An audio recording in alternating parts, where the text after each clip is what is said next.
Hello again, everyone. I am Zargram Xanders. Welcome back to my studio. I'm a magician extraordinaire. And I am sorry to have been gone for so long. My sleep schedule has been all messed up. But I'm ready to roll. And I'm here now. And, I think one of my toggles might be stuck on. Hang on a second. Let me just figure this out real quick. No, I don't... Okay. Yeah, that was it. That was the one. Okay.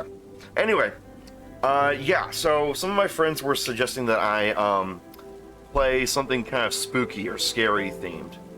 So I thought I would play a game that I've been putting off for a while, for years now, called Hellblade: Senua's Sacrifice. I am very excited to play this game. It's supposed to be a very good psychological thriller, because it's supposed to accurately depict what having psychosis is like. So I'm very eager to see what this game is going to be like, because it's supposed to be very creepy, but also very cool at the same time. So I'm really looking forward to this. Wednesday I'm going to be doing a crossover with Cassie, or she goes by Cassie Rudderbutt, if I'm not mistaken. So that should be nice and fun. We're going to be doing a Ocarina of Time randomizer. Excited to do that. I've never done a randomizer before. I definitely beat Ocarina of Time plenty of times, but I've never actually done one of the randomizers. I don't really know the glitches or how to do them. I mean, I know of the glitches, but I don't know how to execute them. Like, I can't do any arbitrary code execution. I can't do the infinite sword glitch. I always just play the game normally, to be honest. But it should be fun. Okay. Well, at any rate, why don't we just let people stream in for now? I see the Admiral, you're here. Thanks for coming by. Means a lot. I really appreciate it.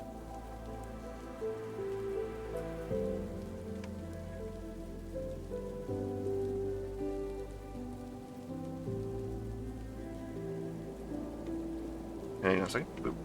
And boop.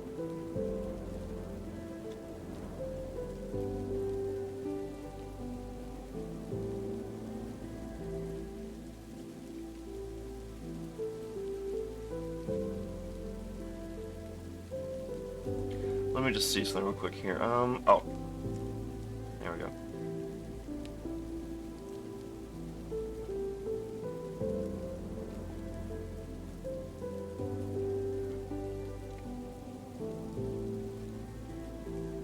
Yeah, we'll see if that works for anything. But anyway. So, yeah. We're going to be playing this game. It's supposed to be pretty scary. It's supposed to be pretty interesting. Oh, someone beeped me. I forgot to turn my thing to Do Not Disturb. But I am excited to try this game out. I'm excited to see what it has in store. I've seen, like, convention panels talking about how great this game is. Like, people swear all up and down that this game is an achievement in and of itself. And I've seen some of the trailers, and the graphics seem just amazing as well. So, I'm really stoked to do this. I'm really excited. Let's see if this works out.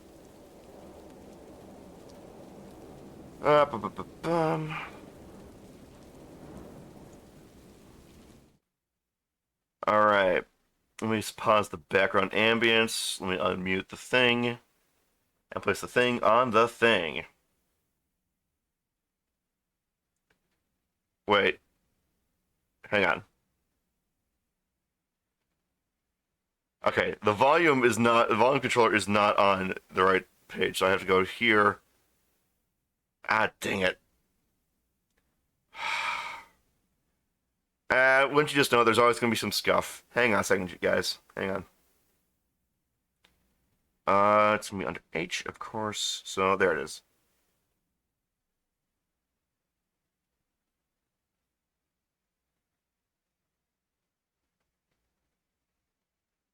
Let me just find out where I put the thing.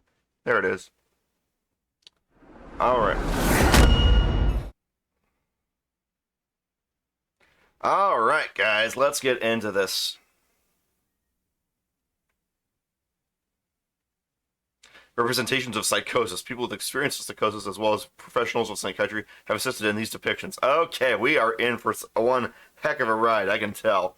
Hey, Brown Wolf, thank you so much for coming. We are going to experience what psychosis is like today. Isn't that great? Yay! We are going to play Hellblade: Senua's Sacrifice. We're going to watch a Celtic warrior get absolutely wrecked by going into hell and experiencing all kinds of horrible things. Isn't that apropos of Halloween? Yeah!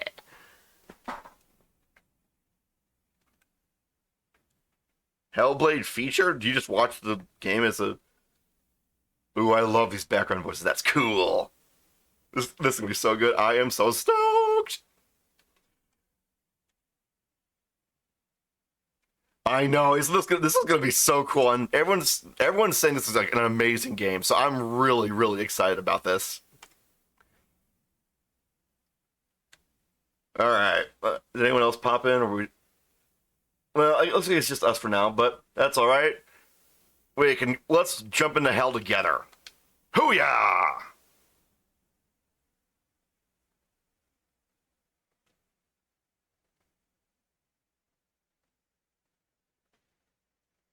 Hellblade, Senua's Sacrifice, yeah! Loading. So how's your week going, Brown? How you doing?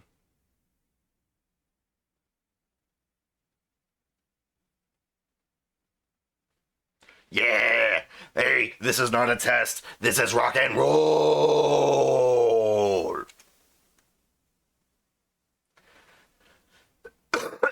That's good to hear.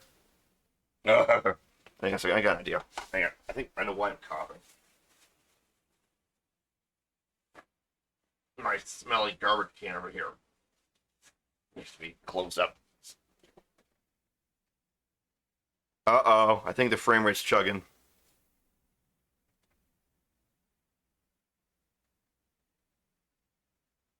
I'm Zargram. Aw.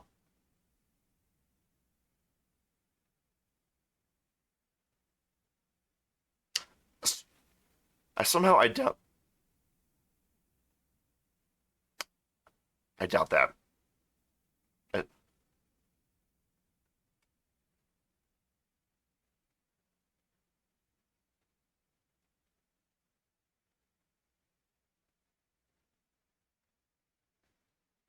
oh, that frame rate is chugging. Oh man, it's already ruining the experience.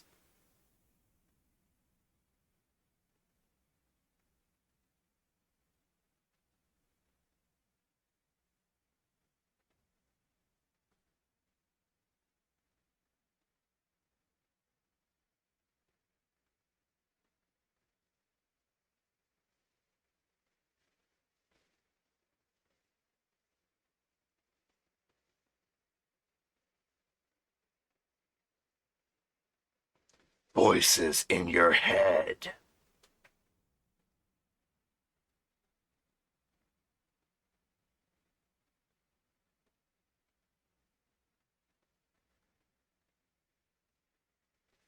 Then why is there a sequel to the game?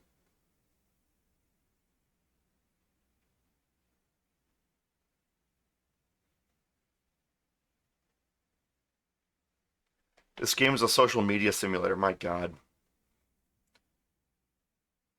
Yeah, I need to adjust the graphics setting. This game is chugging. That's what a shame. It looks pretty. Excuse you. I'm talking right now. Hey.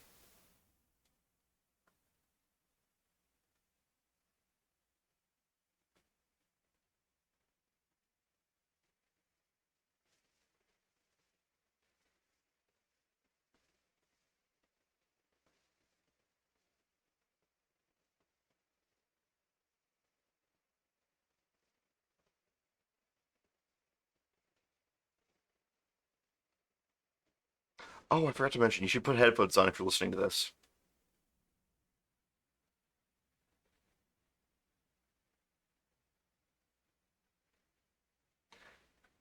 Is there a way to pause? It's not letting me. Oh, thank God. Okay, let's go to Yep, there it is. That's the problem. Because I'm streaming this and I'm doing all this stuff, so let's drop down to high quality.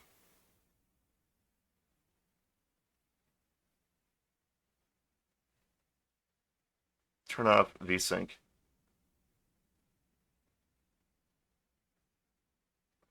Still chugging. Still chugging.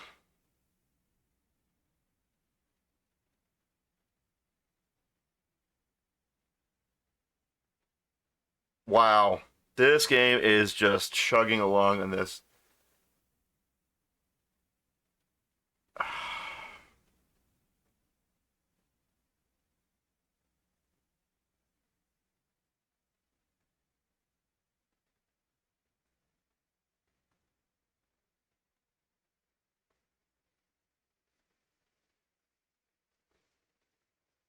Still chugging. Ah.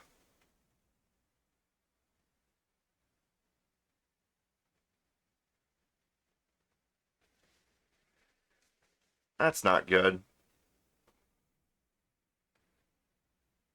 This is strange. I can run a Final Fantasy 15 on this with ray tracing on.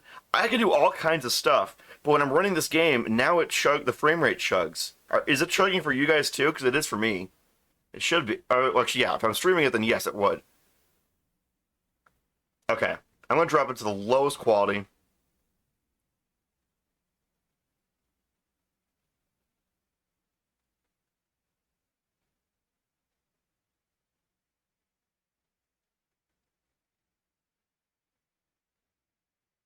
It's even under at low graphics. It's still. This is. Oh man, this is a bummer.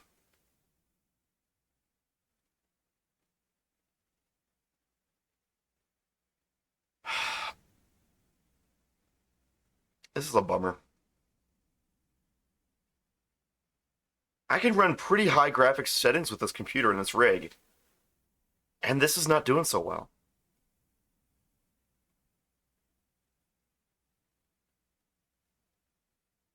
I want to get immersed, but this is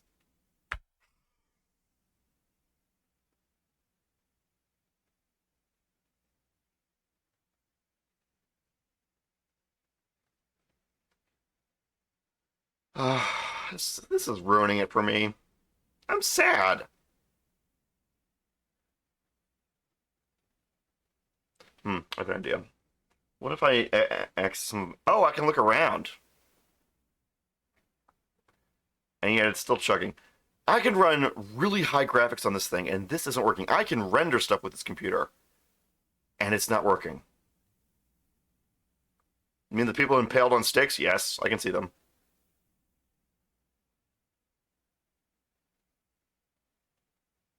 Yeah, this is weird.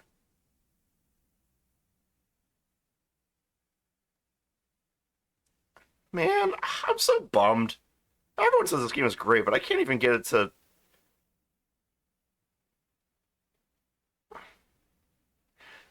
May I remind you, this is on the lowest graphics settings, and it's still chugging. On a computer that can run FF15 just fine.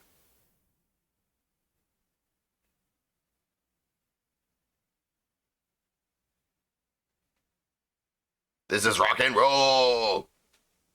Oh man, these voices in her head are going to give you so many things to play off of. I love this.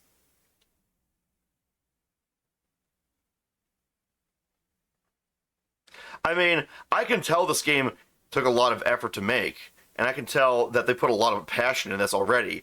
I just wish that the frame rate wasn't crapping out on me. Why is it doing this? Is it trying to use my CPU? No, it's not. But that wouldn't make sense either.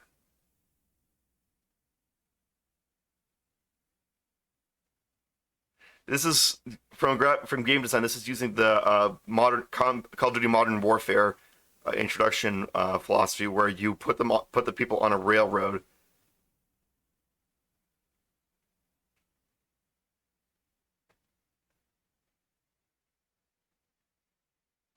So basically, this person's kind of dying, but they're taking someone else to hell, and they're going insane in the process. Lovely. Oh, actually, the rock and this isn't a test. This is rock and roll. It's from Good Morning Vietnam, but you got close.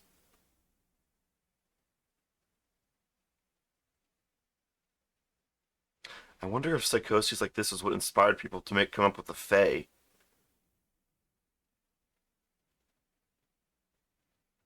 Okay, as soon as I can actually pause the game, I'm gonna try and get these graphics to work. Unless this whole thing cutscene's like an hour long, like a Hideo Kojima thing.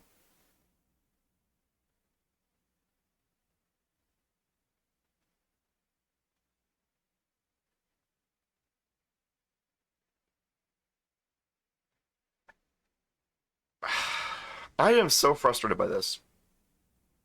What's gamma? Oh, that setting.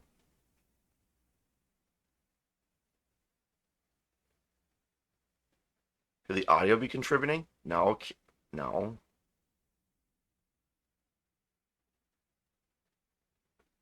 We're on the lowest settings.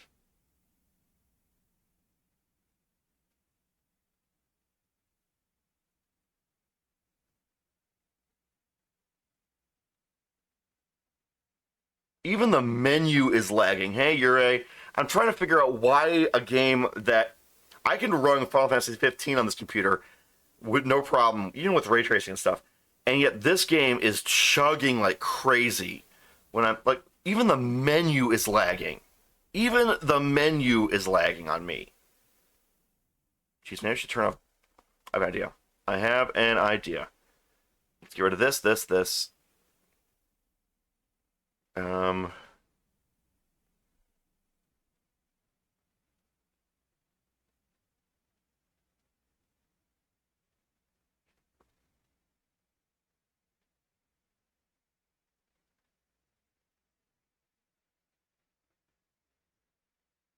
it was the ray tracing. It was the ray tracing. We fixed it. Okay. Okay. I have an idea.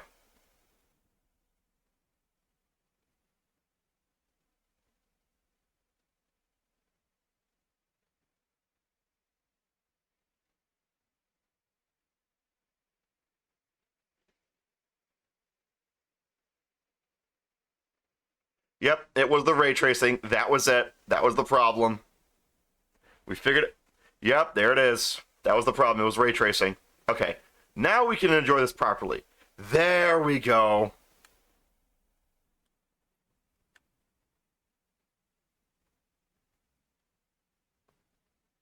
Buddy, the voices never go away. Okay, we all have voices in our head. The question is how loud are they?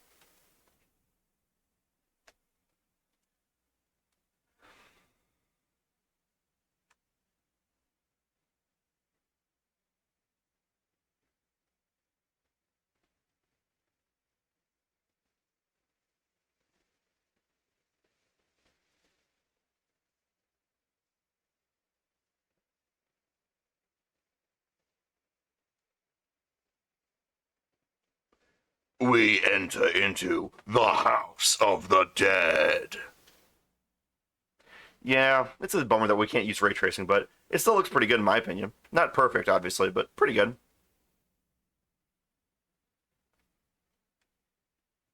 I wouldn't know, because I don't know what the journey really is.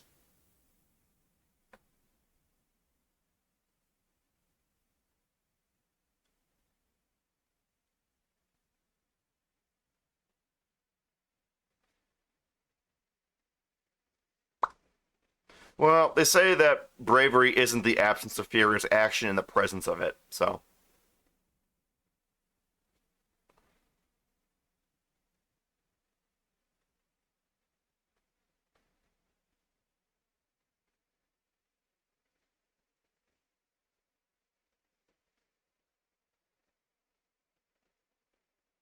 Alright, we finally get to control the character, I think. Alright, or do we? Or is this game just a big cutscene? The boat. Duh. Do you?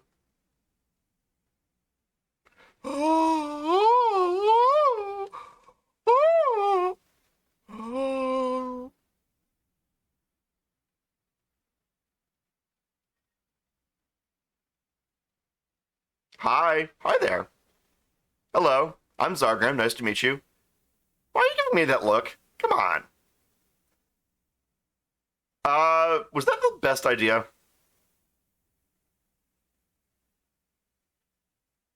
Okay. Why is her mouth hanging open?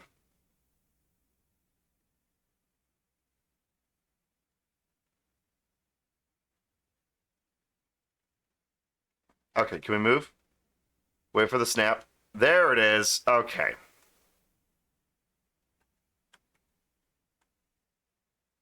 Can I loot the bodies? Nope. Okay. I think this whole game is, hey, it's a Starstone from Skyrim. I'm just messing with you.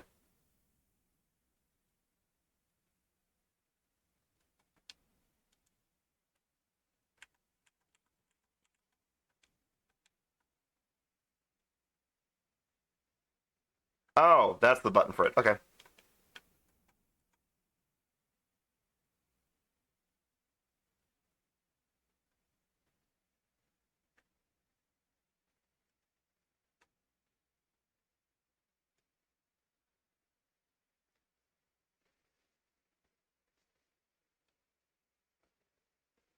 Lady, close your mouth. You're not a codfish.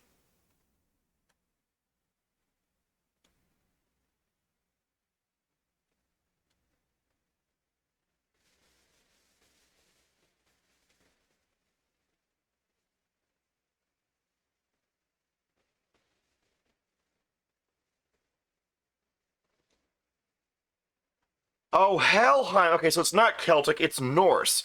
And the Norse, because, okay, I don't know about Celtic culture, so that's why I thought the Norse runes might have been imported into Celtic culture for all I knew. But so, no, no. Helheim, okay, this is decidedly Norse.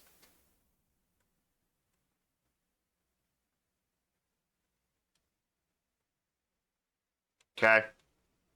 So, it's basically Norse Dante's Inferno. Okay? Death is sadness. I am filled with sorrow. I am the sadness. I am sad. Metal Gear Solid 3. Attacks! You're sinking! No, that's too soon. Even if it was from the 80s.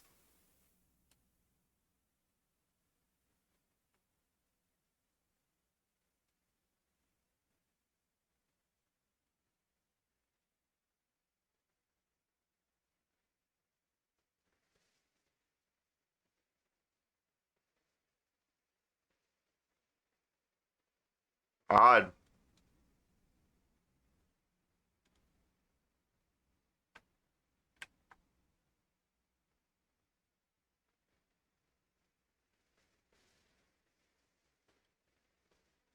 I just did.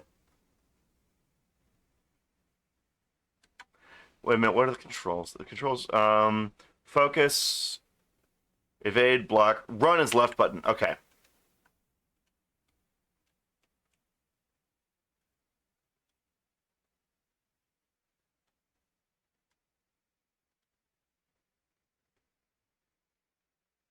Yeah, tornado, I think. Oh, no, it's just an illusion.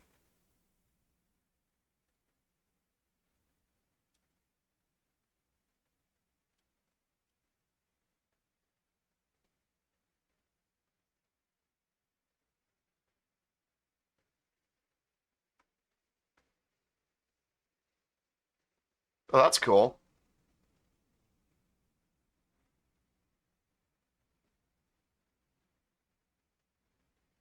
Hmm. So it's Norse Pride Rock.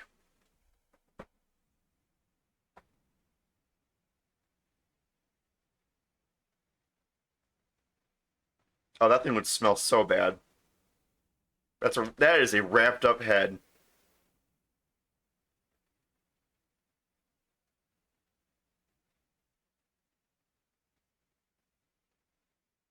The graphics are pretty good though.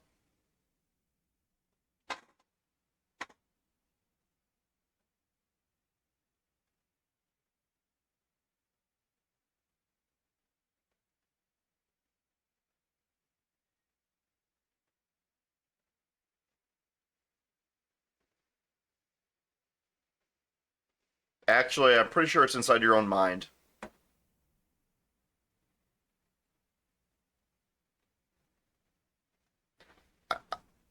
I think you were traumatized and it caused a mental break, and you are now experiencing hallucinations because of your trauma. I do not think a supernatural hellscape is the source of your problems, lady. Ah, self doubt. Okay.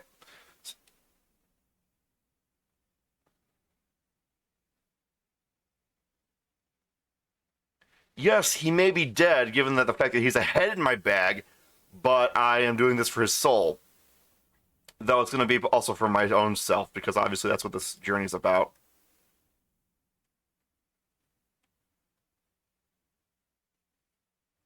Wow.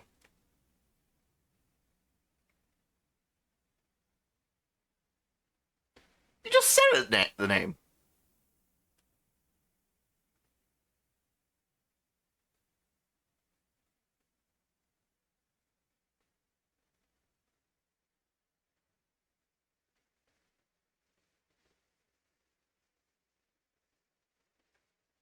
Hey, that flag looks just like the Gerudo desert flags in Ocarina of Time.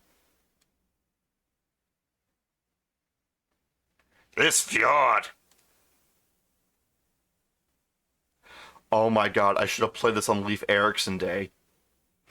Every day is a holiday for SpongeBob, even if he has to make one up. Hey everybody, it's Traumatized Norse Warrior Day!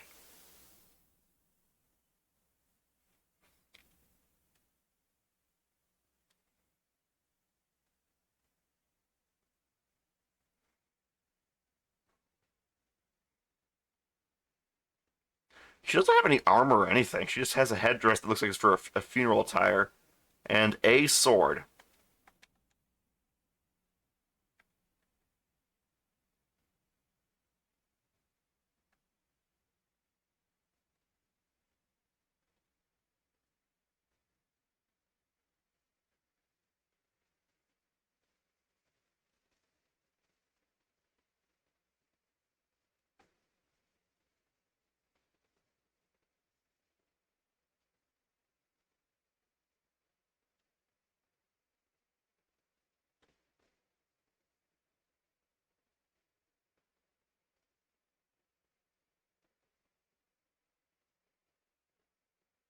Actually, that's not the only place the dead go. There's also the one for the ones that drowned. So you're missing one. Forget which one that is, though. Or what the name of it is. Oh no! He's forgotten the name! Oh no, he forgot the name! Oh no, oh no. What is he doing here? It is Brain Yapping, the Simulator. But let's be real here, we've all had that kind of experience. These boxes are hilarious. Thank you for the encouragement for climbing a ladder, guys. Thank you. Oh, this is funny.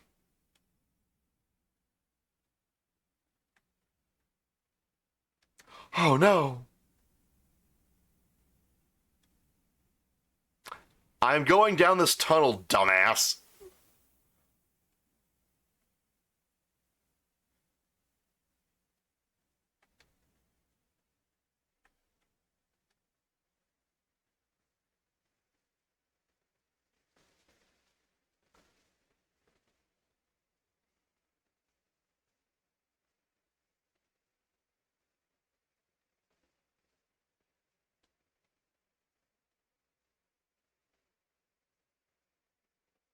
You guys still with me, or am I just alone in here with the voices in my head? M. Mm.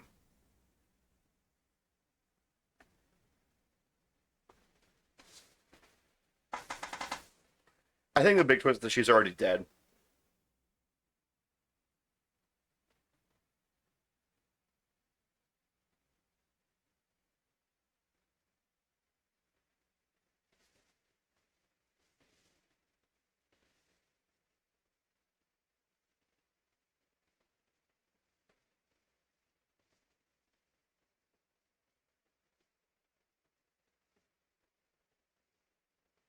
Probably not.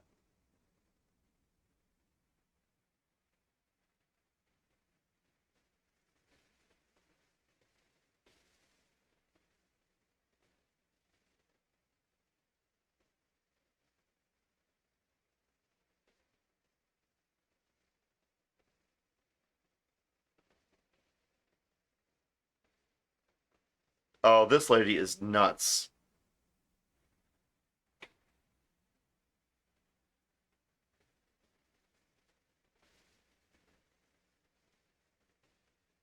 Lady, you gotta give up this guy. He is gonna drive you nuts.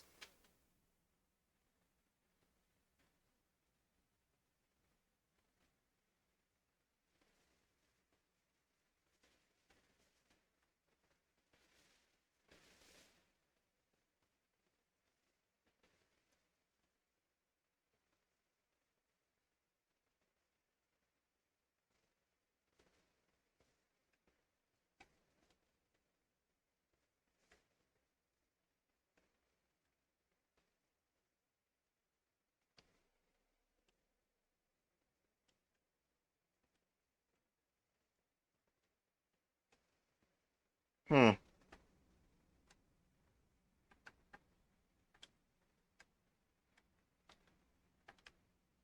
Hmm. I wonder.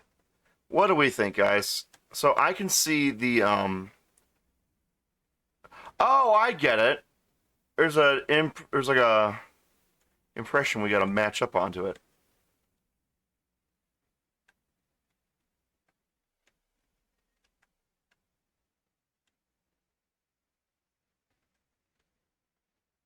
Uh-huh.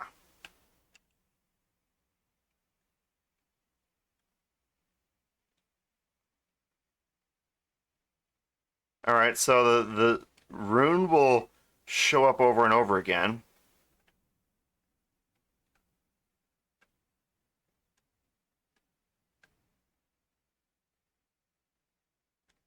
Uh-huh. Alright, let's see what else we got.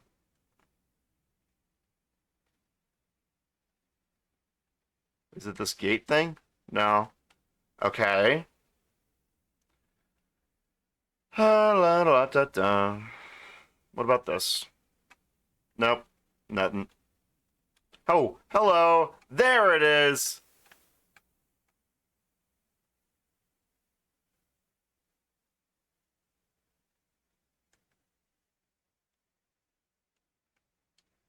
Oh, so this must be the actual gate. Oh, that was odd. Yeah, this lady is hallucinating. She is.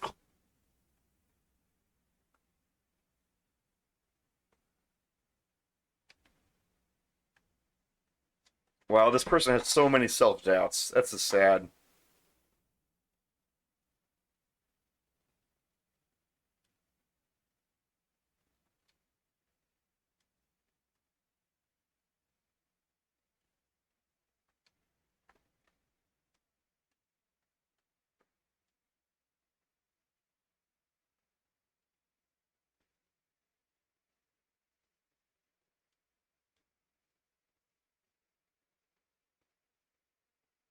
The Northmen.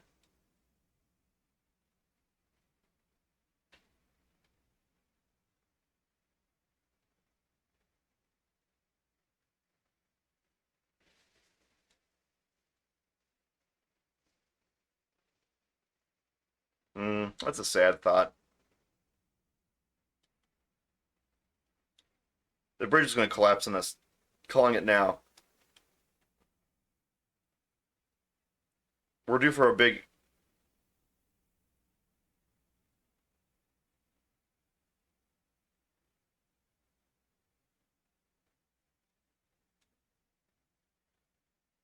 Come on. Come on. No, no, no. Other way. Come on. Come on. There we go. Mmm.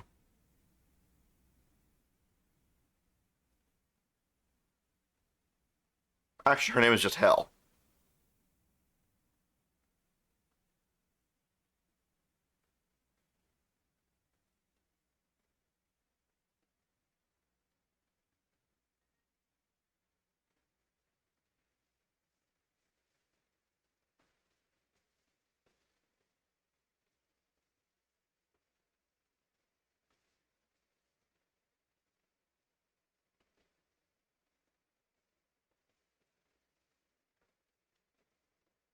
With her, you can't seriously think she's gonna care about anything you have to offer. Also, her name is really supposed to be Hell, just but Hel, but whatever.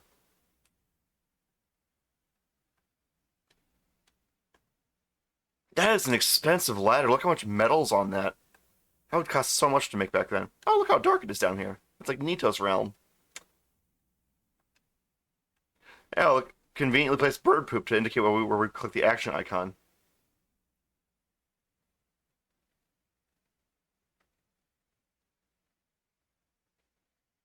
You know, we're gonna start fighting stuff.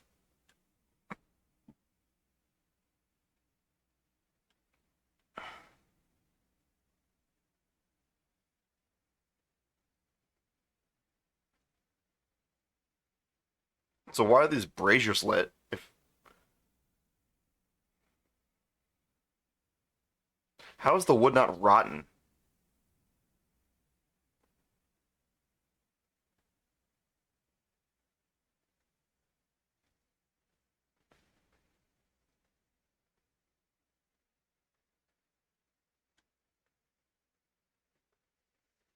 Yeah, get your sword out. Get your sword out. Get your sword out. Get your sword out. Get your sword out.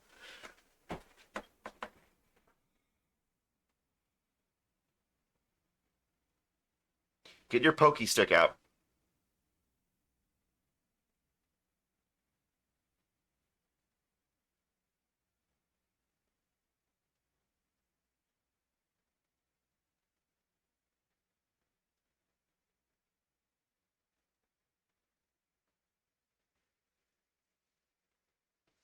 Me? I don't, lady. I barely even know who you are.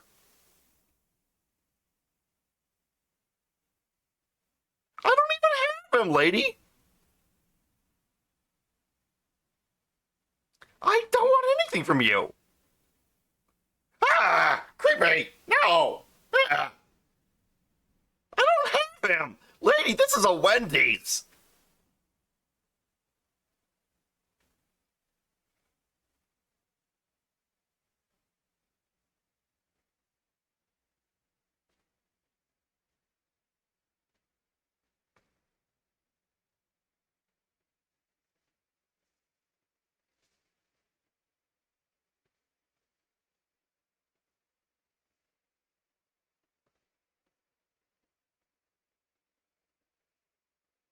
Oh, Draugr.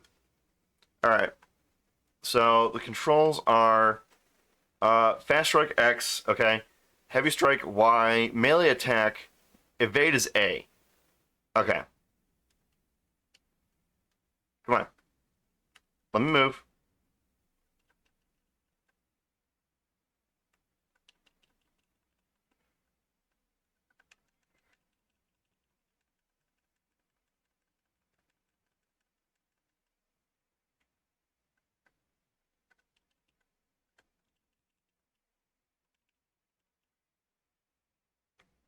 Okay. Come at me, bro.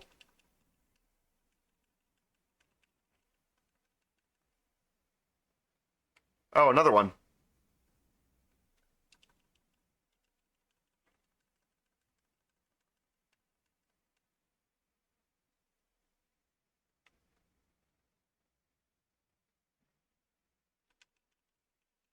Oh, that hurt.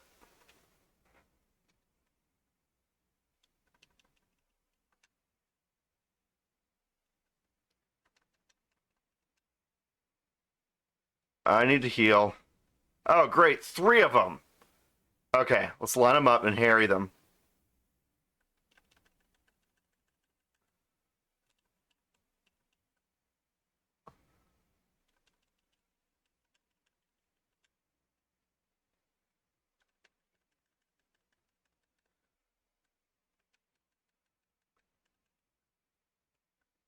I think we were supposed to fail that fight.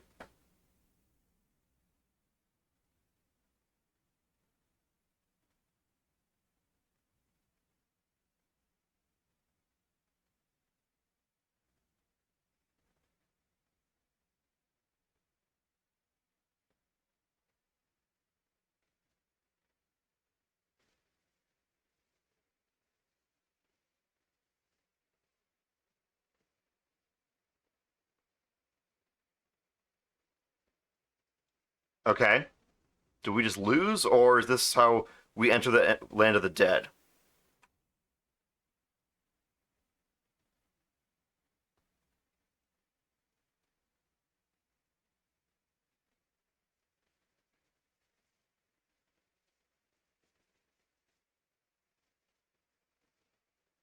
Yeah.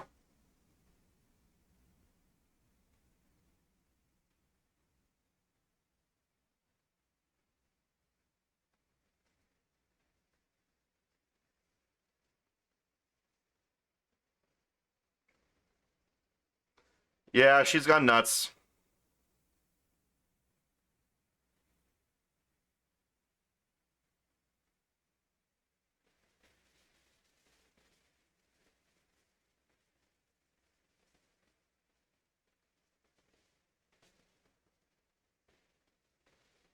Hmm.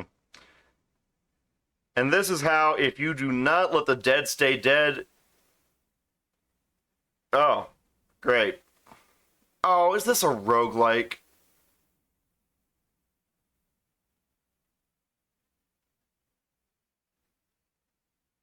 It's a roguelike. Oh, I hate roguelikes. Oh, man.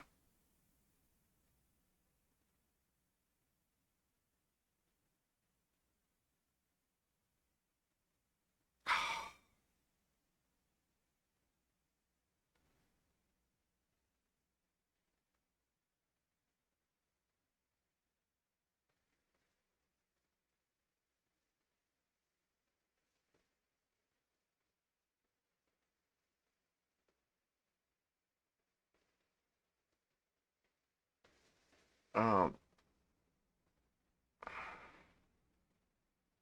I didn't know this was a roguelike. I should have looked more.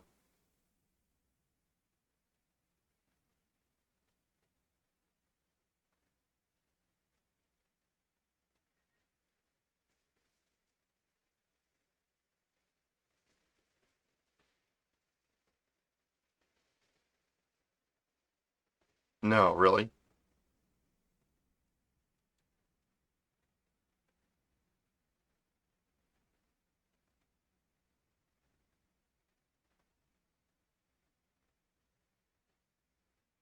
So this is God of War.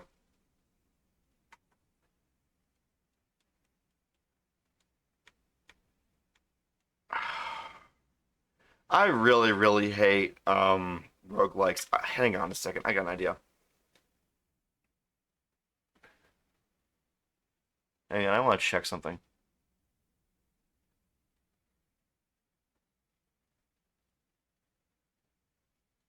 Yeah, there was nothing in here about this being a roguelike. I really don't like those because I hate losing all my progress in a game. Whatever. Okay, so do we go here first?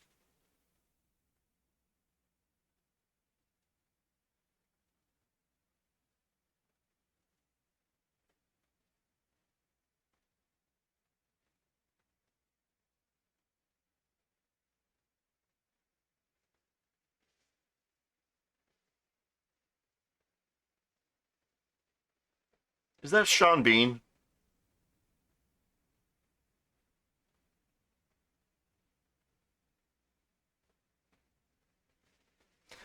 Okay, I think I know what happened. She had a lover. He died, one way or another. She wants him back because she misses him. She's been injured somehow, so now her body is starting to rot from gangrene, and that's called the Dark Rot. And she's having hallucinations based on her world.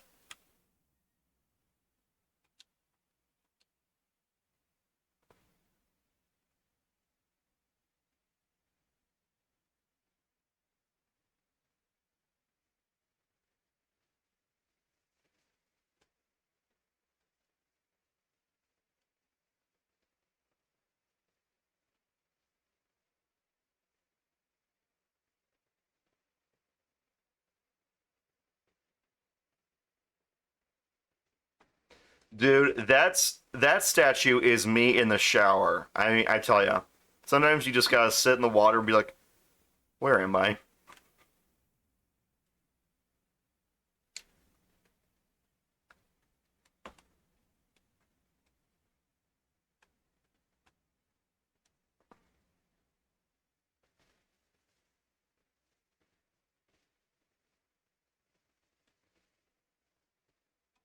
Oh, fight time.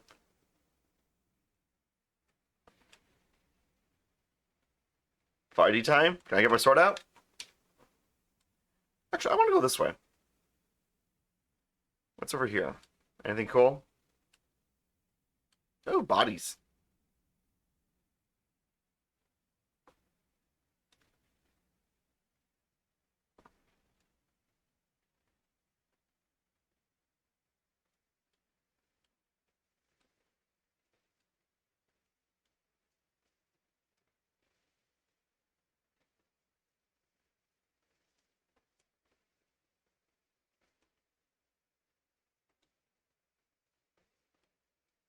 Hmm. Okay. Doesn't seem like there's much up here.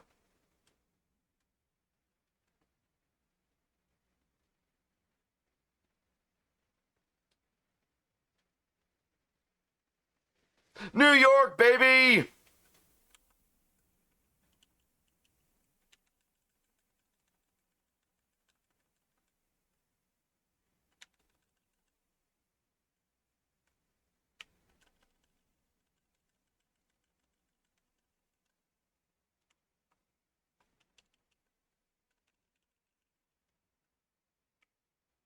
I can't move. Why won't it let me move?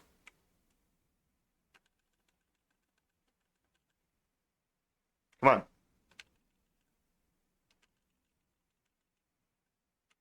It won't let me move.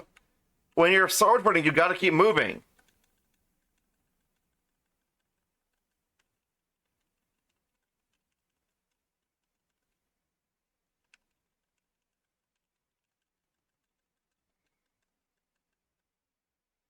That's it?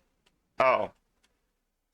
Okay, I don't know how many of you guys have ever done fencing, but when you're sword fighting, you do not want to stay glued in place. You want to keep moving. You want to. Your footwork's very important. Ugh, that's a little bit frustrating. New York, baby! Woo!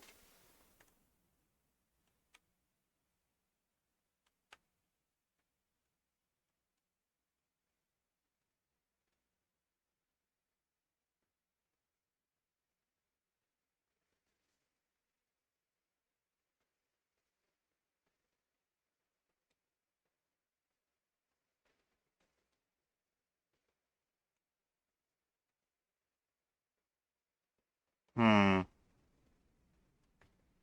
Seeing what you want to see.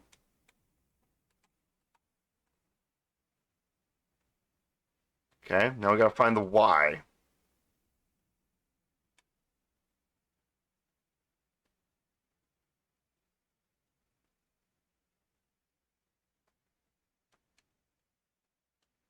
Well, thanks for giving me tips, creepy head voices. Oh, oh, I know what to do. There it is. Seeing what you want to see, even in objects that aren't actually related. This really was inspired by psychosis and stuff.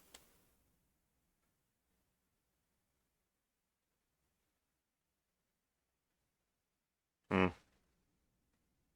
Wait, so she's already dead then?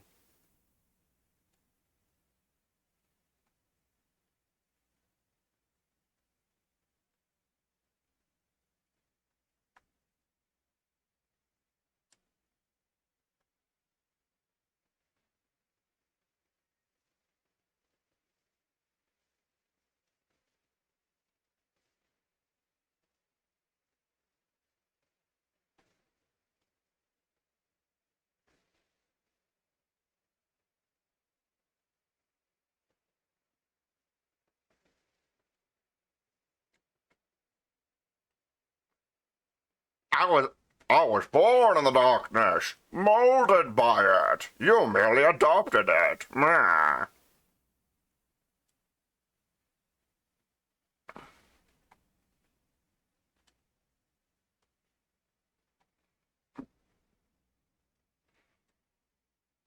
So would you guys say this counts as a spooky game?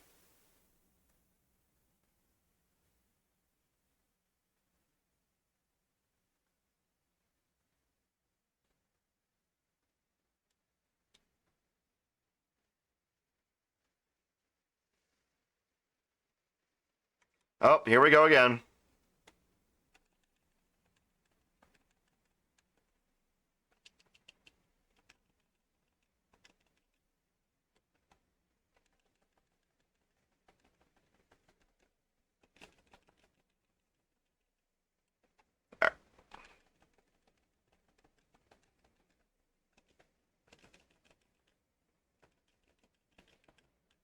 Nice.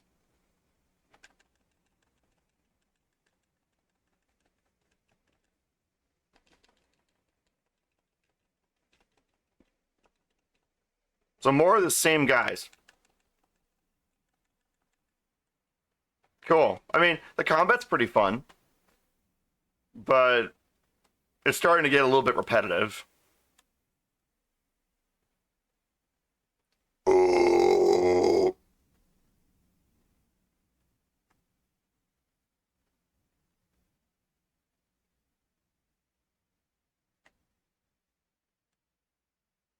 Oh, it's right here.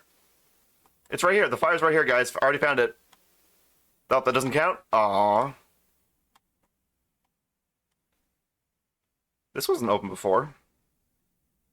Okay, I think I found the fire again. Oh, there's something wrong with it.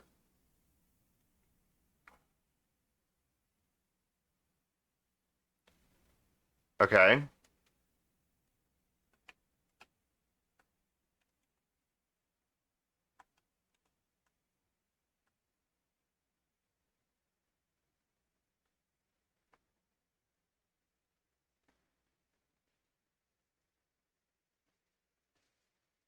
Well, here comes the fire. Okay. Burning village. What was the sacrifice, I wonder?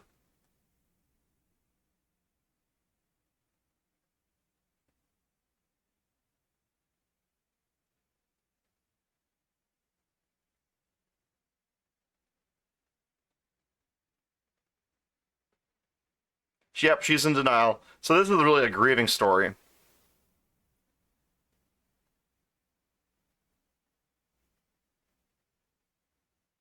Yep, she's completely lost her mind.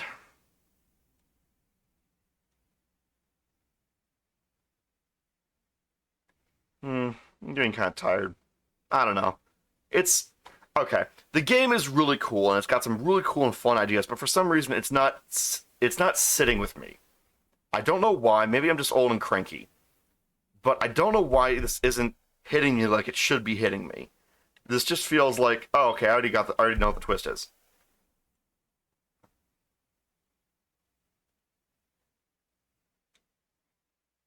Okay.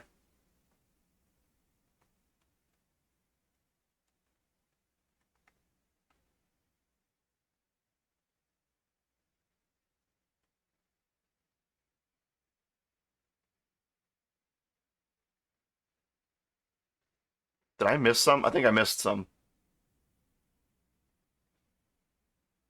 Hmm.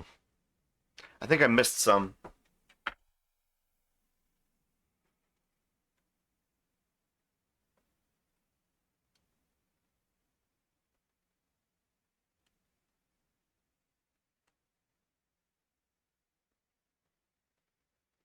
I think I missed a few lodestones. Maybe I should go back and check some. I'm going to call them lodestones, but to be honest, I don't know what they'd be really called. Maybe standing stones? If any of you are Scandinavian and you know the answer, or if you just know the answer and you're not Scandinavian, let me know. Because I don't know what those things are called, but I've seen references to them and stuff. But let's go back the way we came and see if we can get the whole story.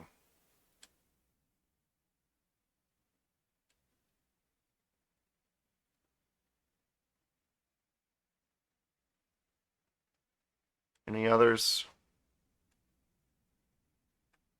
Okay.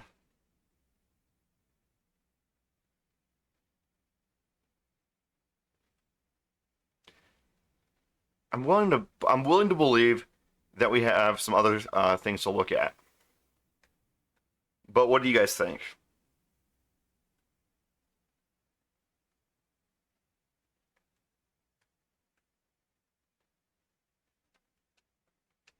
She can't jump.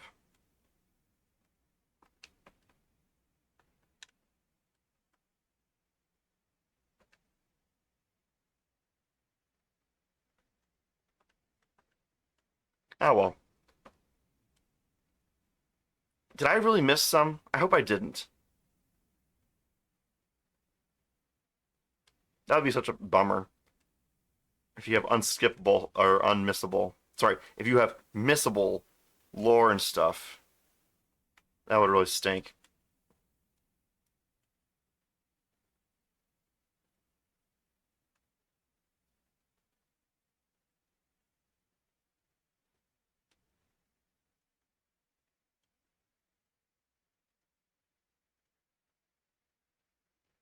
Hello, what's this?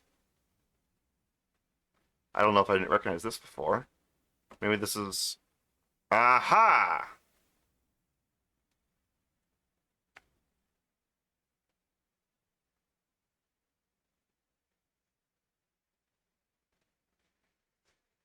Hmm.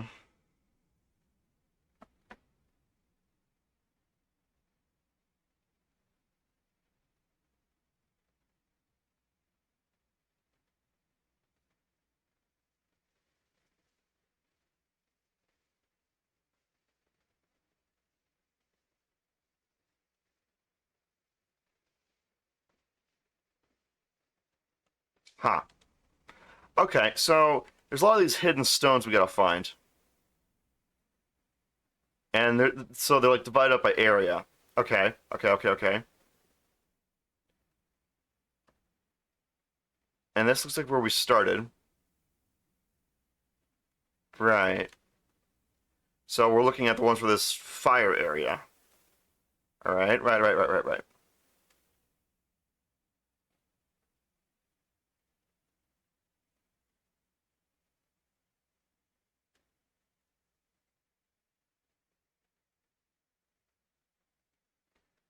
Huh. Okay. I don't know. I just can't help but feel like I'm missing one from this area.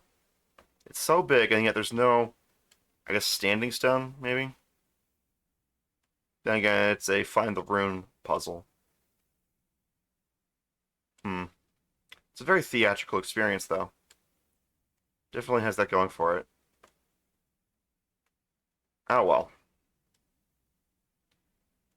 But we can just look it up later.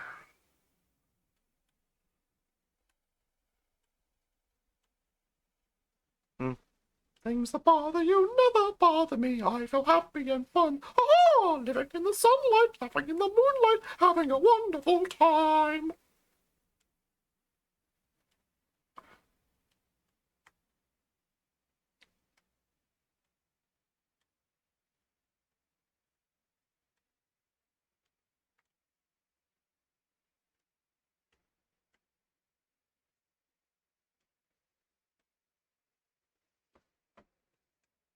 Maybe this tower has something to do with it.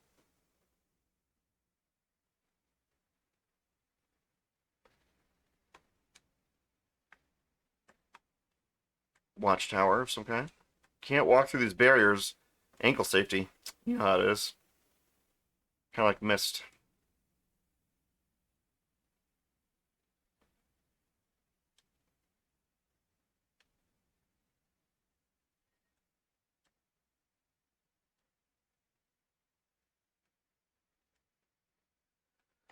Oh well. Oh well. Oh well.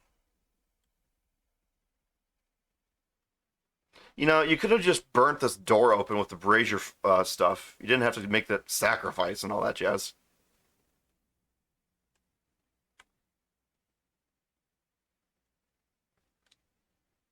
Uh huh. What is this way? Another. And I can't interact? Okay.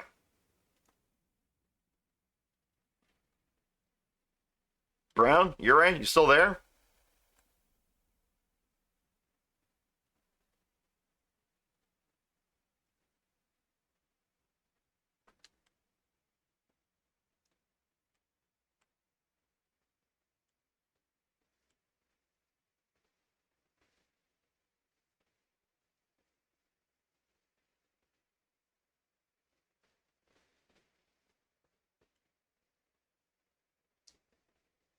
Yes.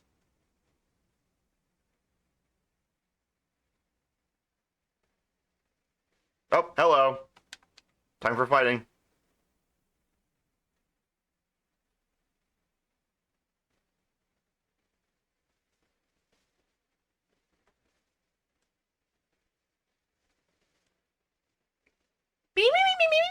Yapping simulator.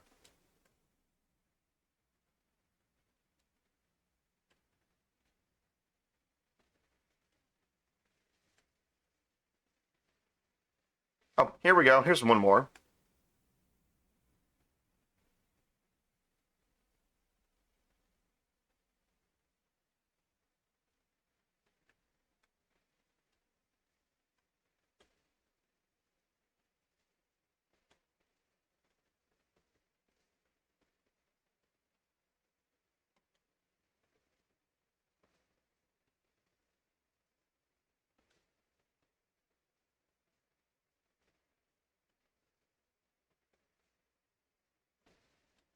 He won't. Though, okay, there is a problem. When you want to look up Norse mythology, there is a big problem. The problem is that there's only two sources, only two, credible-ish sources: Poetic Edda and the Prose Edda. And the Poetic Edda, or was it the Prose Edda? One of them was written by someone who had a huge political agenda, and all of this was written after Christianity had basically invaded uh, Scandinavia, and a lot of it got censored or adjusted or moved. So studying Norse mythology is a huge headache because just a lot of information just is lost. So it's frustrating.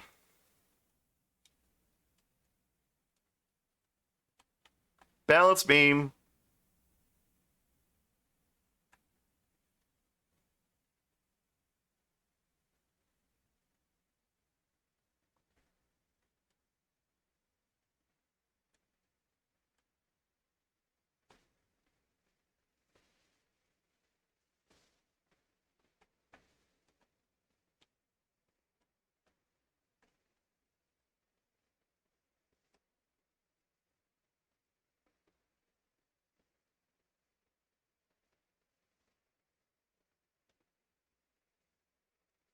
She's dead, and she's the one being sacrificed, isn't it?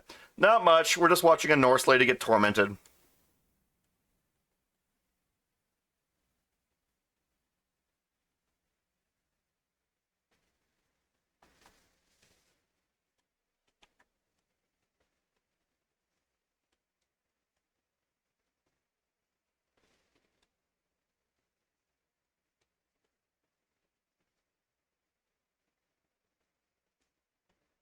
Run, run, run! Go, go, go!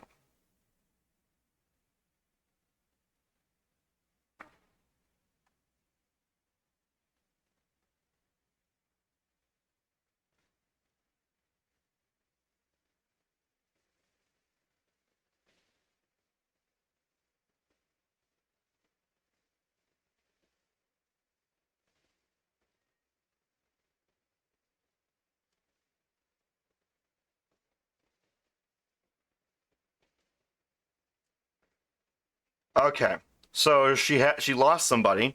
She's experienced trauma. She is now having hallucinations, and she's having a crisis of faith on top of that. That's what you missed, Kesh. They're missing, or she's going through all kinds of horrible things today. We're due for another fight scene.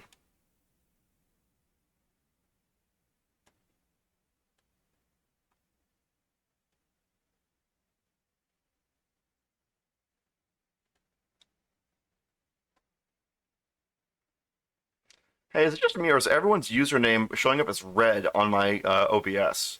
How weird.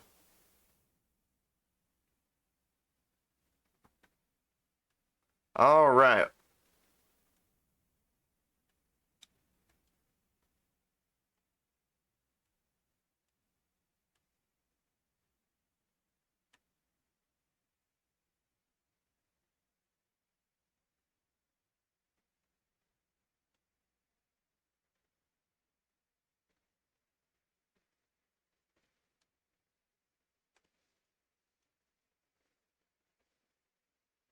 Yeah, she's built up this.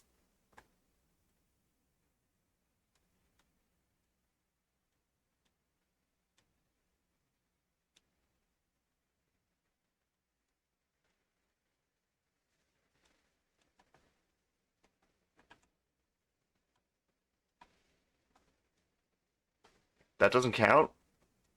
That doesn't count? Okay.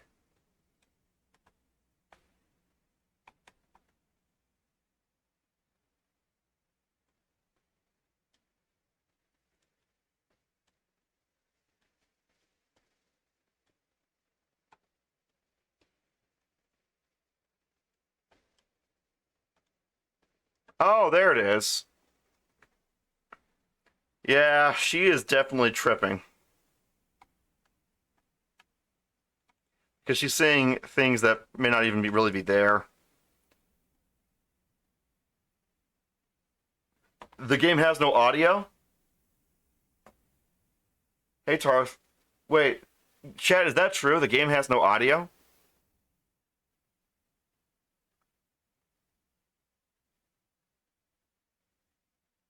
It says it does.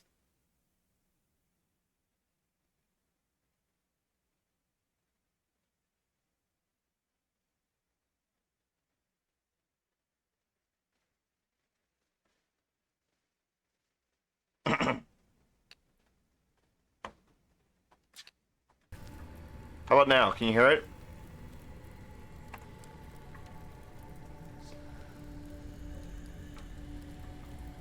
Oh man, I wish someone had said something sooner. Here, I'm gonna turn on control.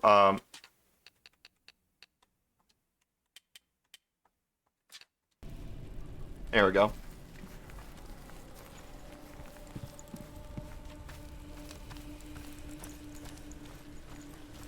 Oh, hello. What's this? Oh, there it is.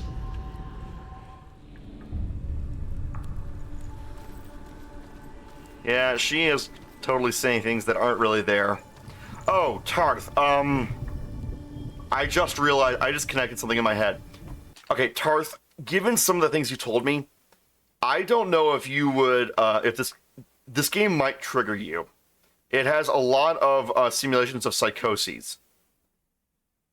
So, yeah, if any of you have conditions like that and you don't want to experience that, okay, that just connected in my head.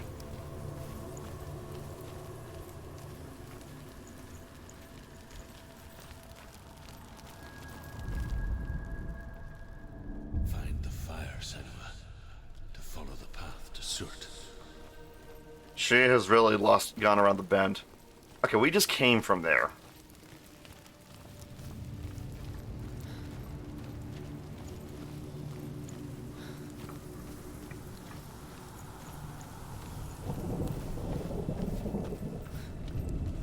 Blacksmith! Oh, look at that interesting kind of anvil. Wait, how does that stay on the stump?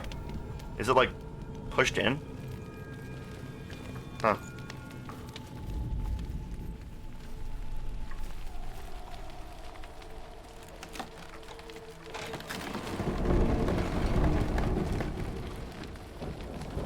Okay, I'm not a mental health expert. I just realized that you... Okay, understood.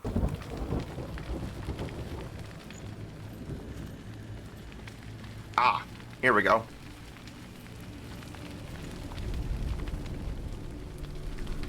Run!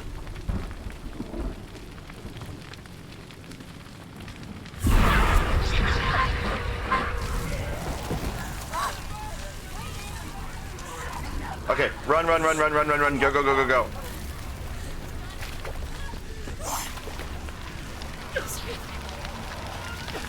Oh, it's sending me this way.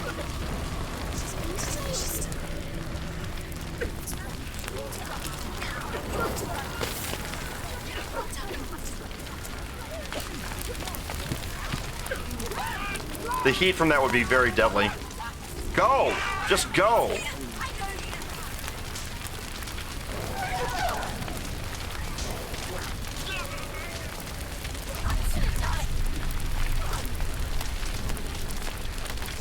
There we go. Moving, moving, moving. Okay, get your eyes up, get your eyes up. Run, run, run, run, run.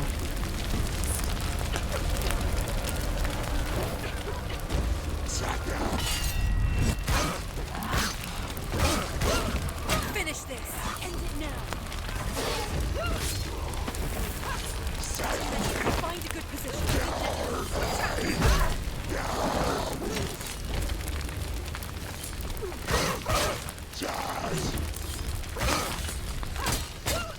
They're winning. Come on. You won. Behind you. Hey!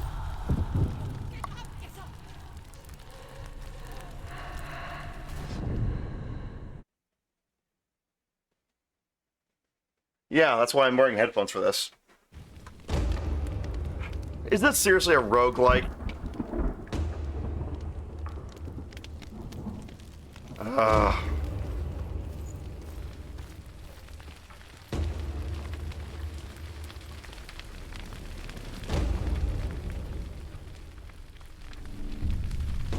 Yeah, I know she's already dead.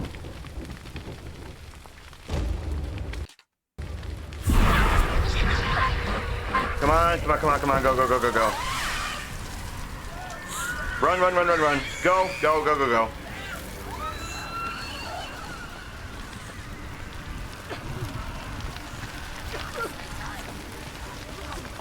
In reality, if you're in a fire like this, you do not want to be standing.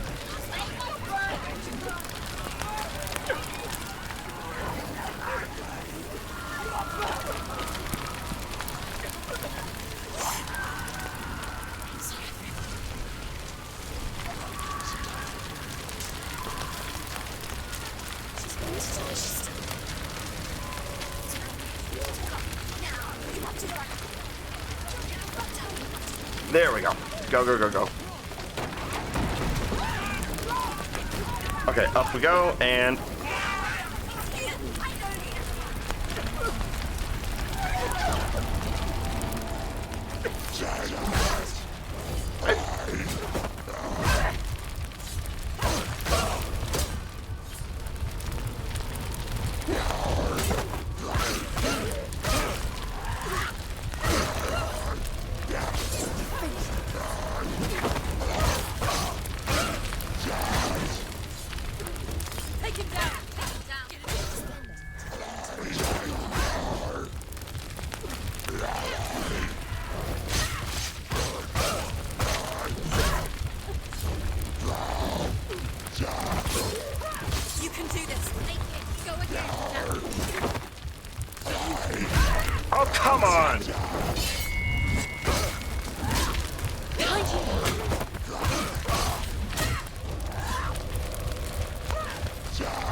How annoying.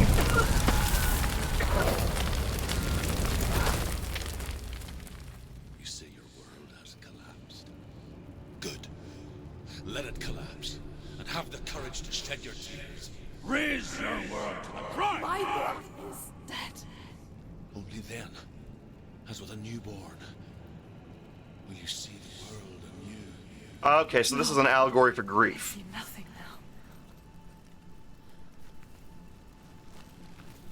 So I guess we're in the anger phase.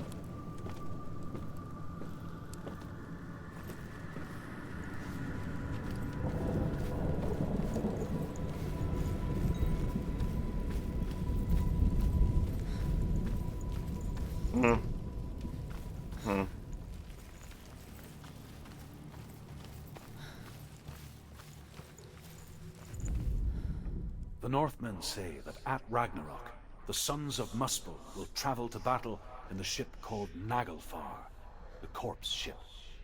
And when the sons of Muspel leave the ship and ride to battle, it will be as though the sky had split open, and Surt will lead them.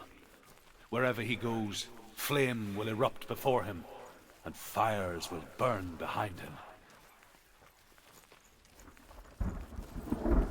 Oh, that's where we're gonna find the next rune. Okay.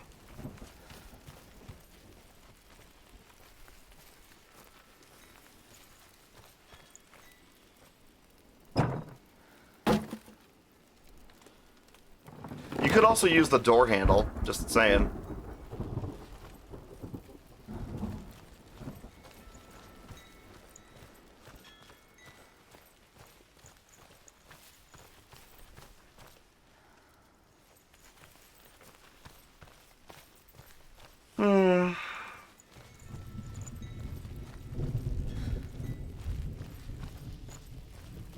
Ah.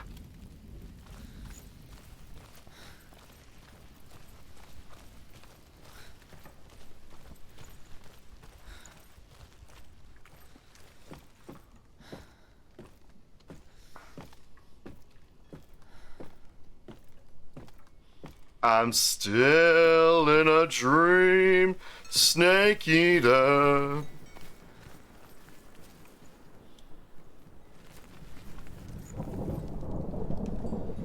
Oh, hello.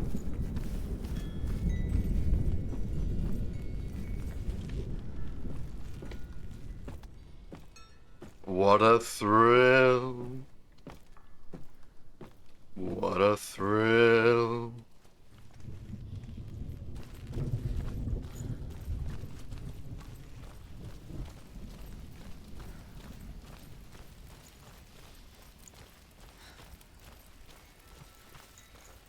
You know, I was recently talking to someone who was trying to start a TTRPG game recently, and I had to say that they're taking it really seriously. They're really jazzed and really excited, and I had to tell them, say, look, the more seriously you try to make your players take something, the less seriously they'll take it.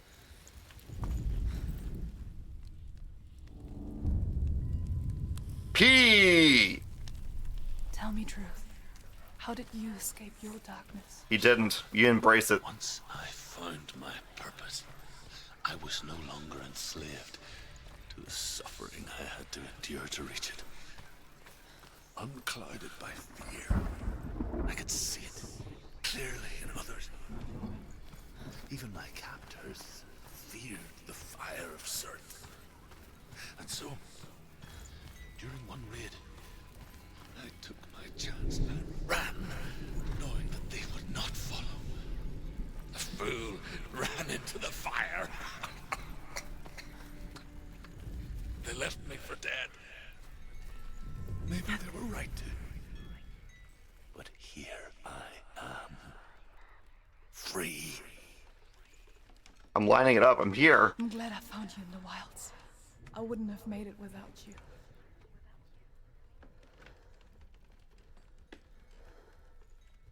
Guys, I found the thing. I found the P. Oh, okay, I wasn't close enough. I guess we're learning the alphabet.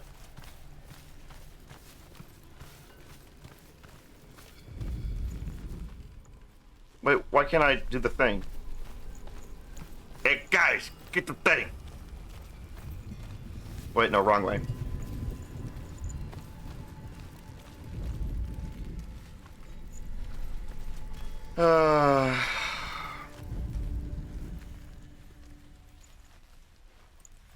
Can I unlock the thing now?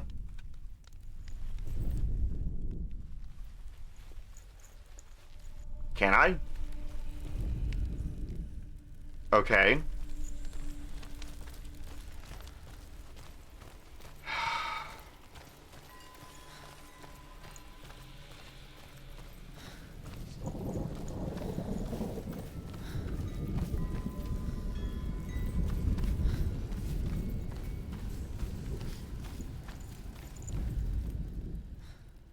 Okay.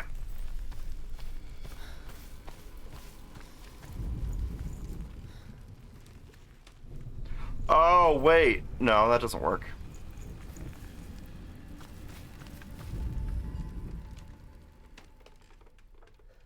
Oh, I'm looking at it the wrong way.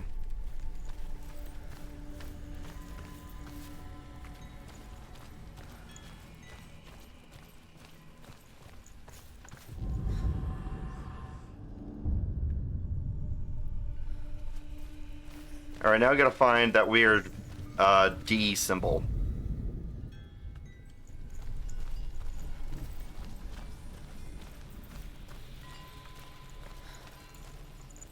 I bet it's on top of that tower. Like the one place other that I can go to.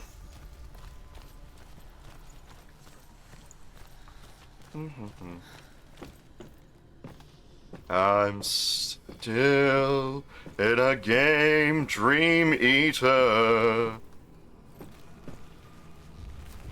Alright. You're not there. Not there either. Gotta be over here, maybe. Maybe I'm missing something. Oh. Wow, she really is going nuts. These are all just circumstantial images of these runes. She really is going nuts. Okay, I feel so sorry for her.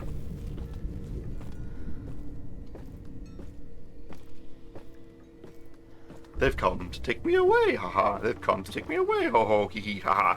To the bunny farm.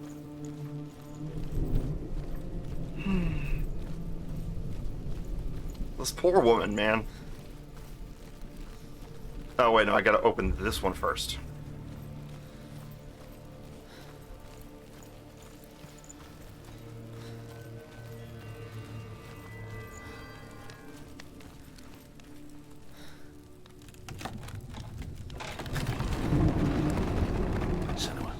If I can survive the fire of Cert and escape my darkness, then so can you. We're gonna have to run all over this place. Okay, let's go. Yes, you're gonna hear voices. Yes, you're gonna hear people screaming. Let's just ignore it. Just go. Run, son. Run, run. Through the fire. You've done this twice before. Go on. Nothing will stop. Run, son. Run, run.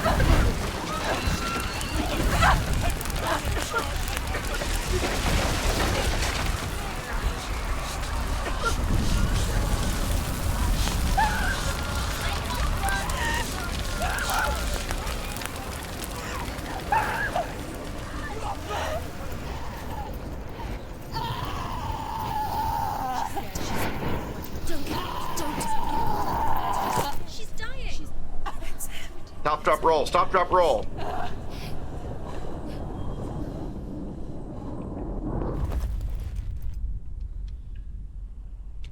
Did I fail?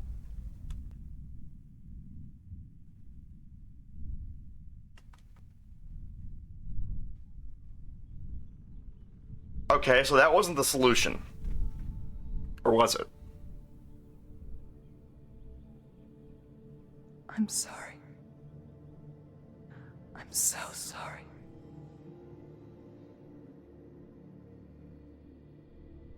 This darkness takes everything. Everyone.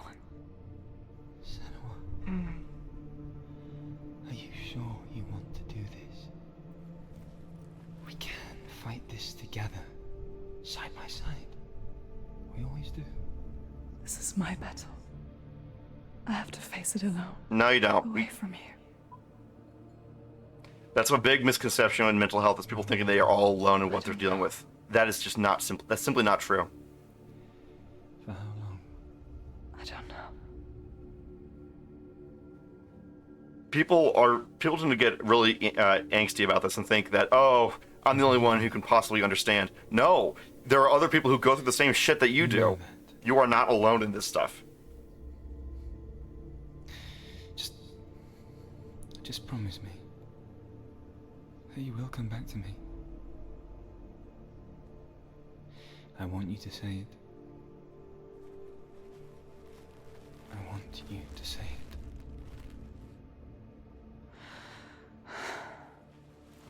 I will come back to you. I promise.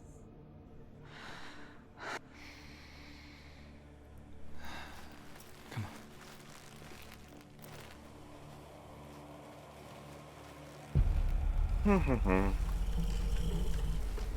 Oh boy. Spill the blood of Surt and take his mark, and I will cheer you from your Oh boy.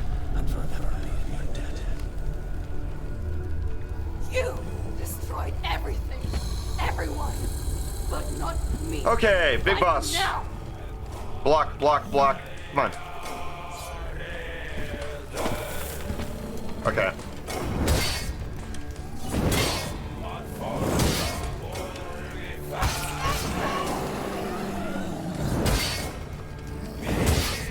Come on, block.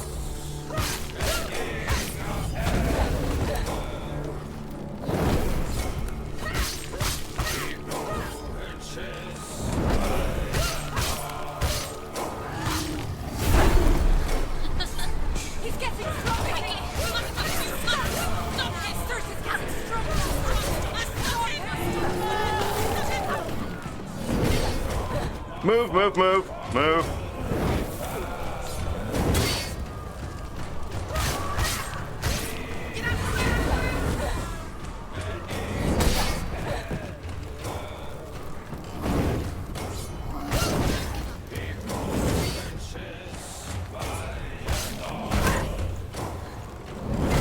Hey, I tried blocking that thing. Stop him. Stop him. He's getting stronger. Stop him right now.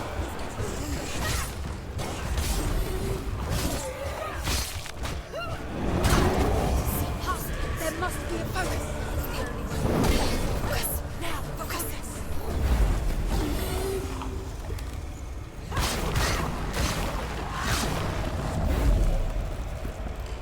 You will do.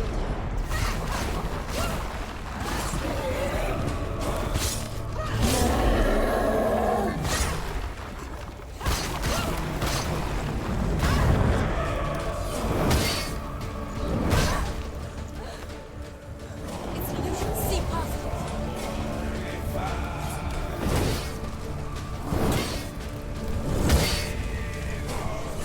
Illusion.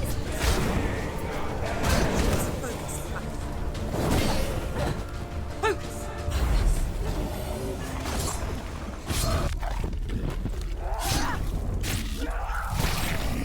Ah! Nice, coup de grace. Okay, we did it. Woo!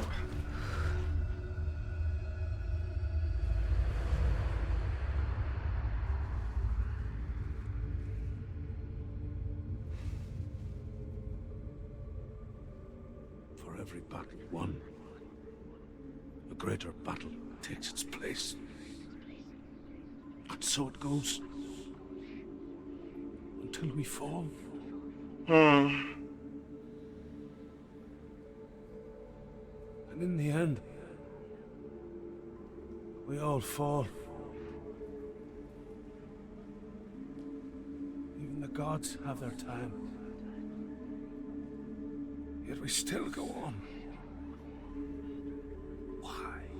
I made a promise, and I will go to hell to keep I it. die free, knowing you will carry my stories with you.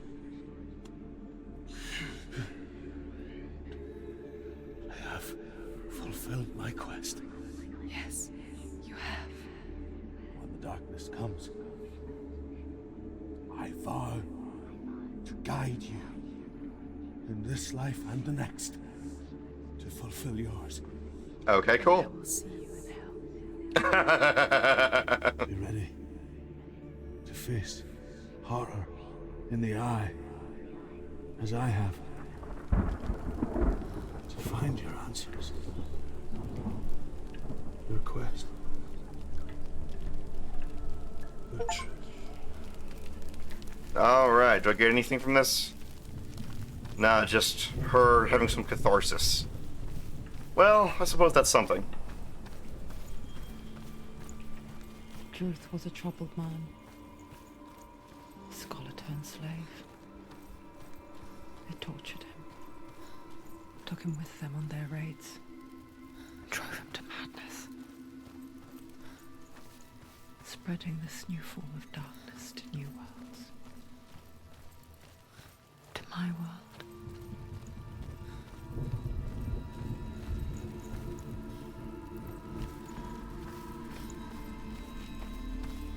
I guess we have to go the long way back. Oh, whoops.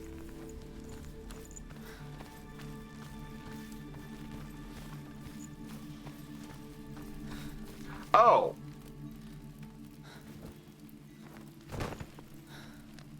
Very well then.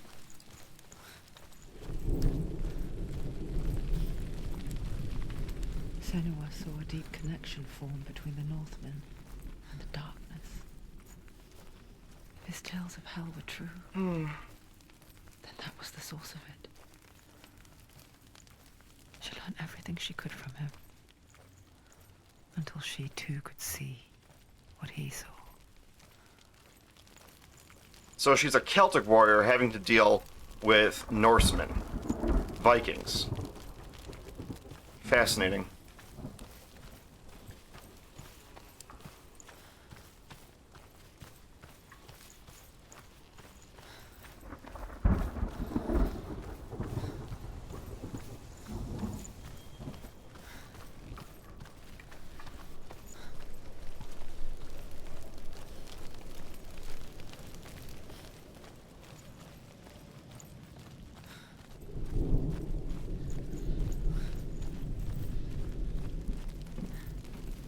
Oh, I get Have you ever died before? It's a serious question. When the illusion of self is shattered, you simply cease to be. Though it may not seem that way to others, you know when it is true. You can feel it. A stranger in your own body. An imposter. And nothing is the same ever again. Senua has died. And she will do so again. her heart, her mind, soul, all that stuff, yeah.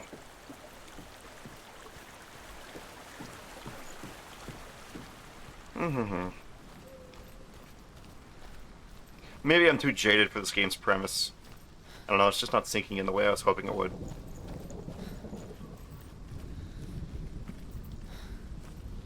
You guys still there? Still with me?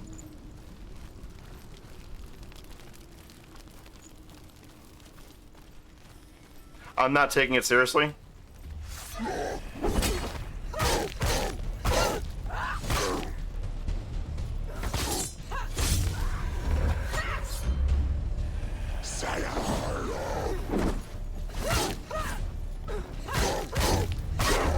Don't give up. Don't give up.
That is definitely... Just one. She's only passed one test. What's the other test? Is there another one? There must be. The gate won't open. Druth said Valravan. Valravan. Dark magic. I will say the combat is definitely nail-biting. So does this game auto-saves, am I correct? Is for specifically try-hard games She has to challenge and overzealous There D&D must be GMs. Valravan is magic. If she Ugh. wants to open a gate, This game is stressful. Valravan. You know what I want to do? I want to take a break. I want to actually, I'm going to come back, and I'm going to play this another time, but I want to share with you guys a video that really talks about Norse mythology, and I'd like to share it with you guys. So what we're going to do is we're going to take a break from this.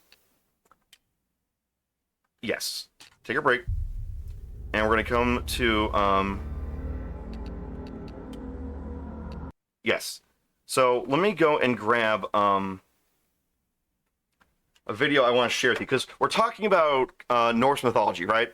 So I want to share with you guys a video that I think will really help give some cool context on what Norse mythology is like. Da-da-da-da-da, ba-bum. Norse mythology, am I right? I'd put it up at number 2. No. Yeah, just... Wow, she just jumps right out the gate on that one. Okay. Boom. Boom. Cool. Alright. Let's give this a shot. Alright, this is a video that gives a pretty interesting, this is Overly Sarcastic Productions. They do pretty good and, summaries of Norse mythology and all kinds of stuff. So I like them a lot. Put their info here in the chat. Okay, gee, okay, someone's being demanding. I will after a second, but it's hang on a second. Open a new window.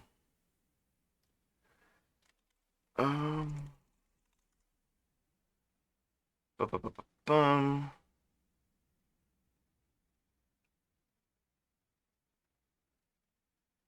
Okay, let me go here. Their channel is this link. Control C. Boom. Boom.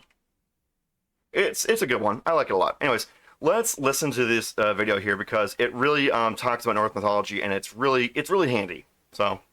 Norse mythology, am I right? I'd put it up at number 2 in terms of how much it's studied in the modern day, after Greek mythology, obviously. It's important to remember that despite how ubiquitous a lot of ancient myths and legends seem, how much we know about these mythologies, and often by extension the culture they stem from, is entirely dependent on how many of their old stories actually survived. Now, in the case of the Greeks, we know so much about them because they wrote basically everything down, and their poets and playwrights spent centuries writing and rewriting classic myths that had up until that point been passed down exclusively through oral tradition. This resulted in what was admittedly a lot of contradictory ideas and characterization, but also an abundance of references for a mythology that would have otherwise likely been lost to history. Similarly, almost all of our knowledge of Old Norse mythology comes from the Codex Regius, a mysterious ancient manuscript that first appears in the history books in the mid-1600s. It's thought to have been written about 400 years prior, although beyond that its origins are almost totally unknown, and several pages of the manuscript vanished mysteriously in the intervening centuries. Man, forget the Da Vinci Code, where's my modern urban fantasy mystery novel about this book? Anyway, today's topic, the Poetic Edda, consists mostly of poetry from the Codex Regius, and it's pretty much the #1 source of all modern knowledge of Norse mythology, closely followed by its non-rhyming counterpart, the Prose Edda. Now, it's structured like most collections of myths, in that it's a colossal mess of short stories, most of which have little to no connection to any of the others. So in this video, we'll focus on the most important, interesting, or bizarrely culturally representative of the stories found in it. Oh, and before we get started, do me a favor and leave your Marvel-based assumptions about the Norse deities by the door right there. Yeah, thanks. Just to confirm, Odin's not a neglectful father, Loki's not a misunderstood puppy dog, and Thor's not a chick. Before we go any farther, I'd like to apologize profusely for my complete inability to pronounce Icelandic words. With that in mind, this is the Völspa.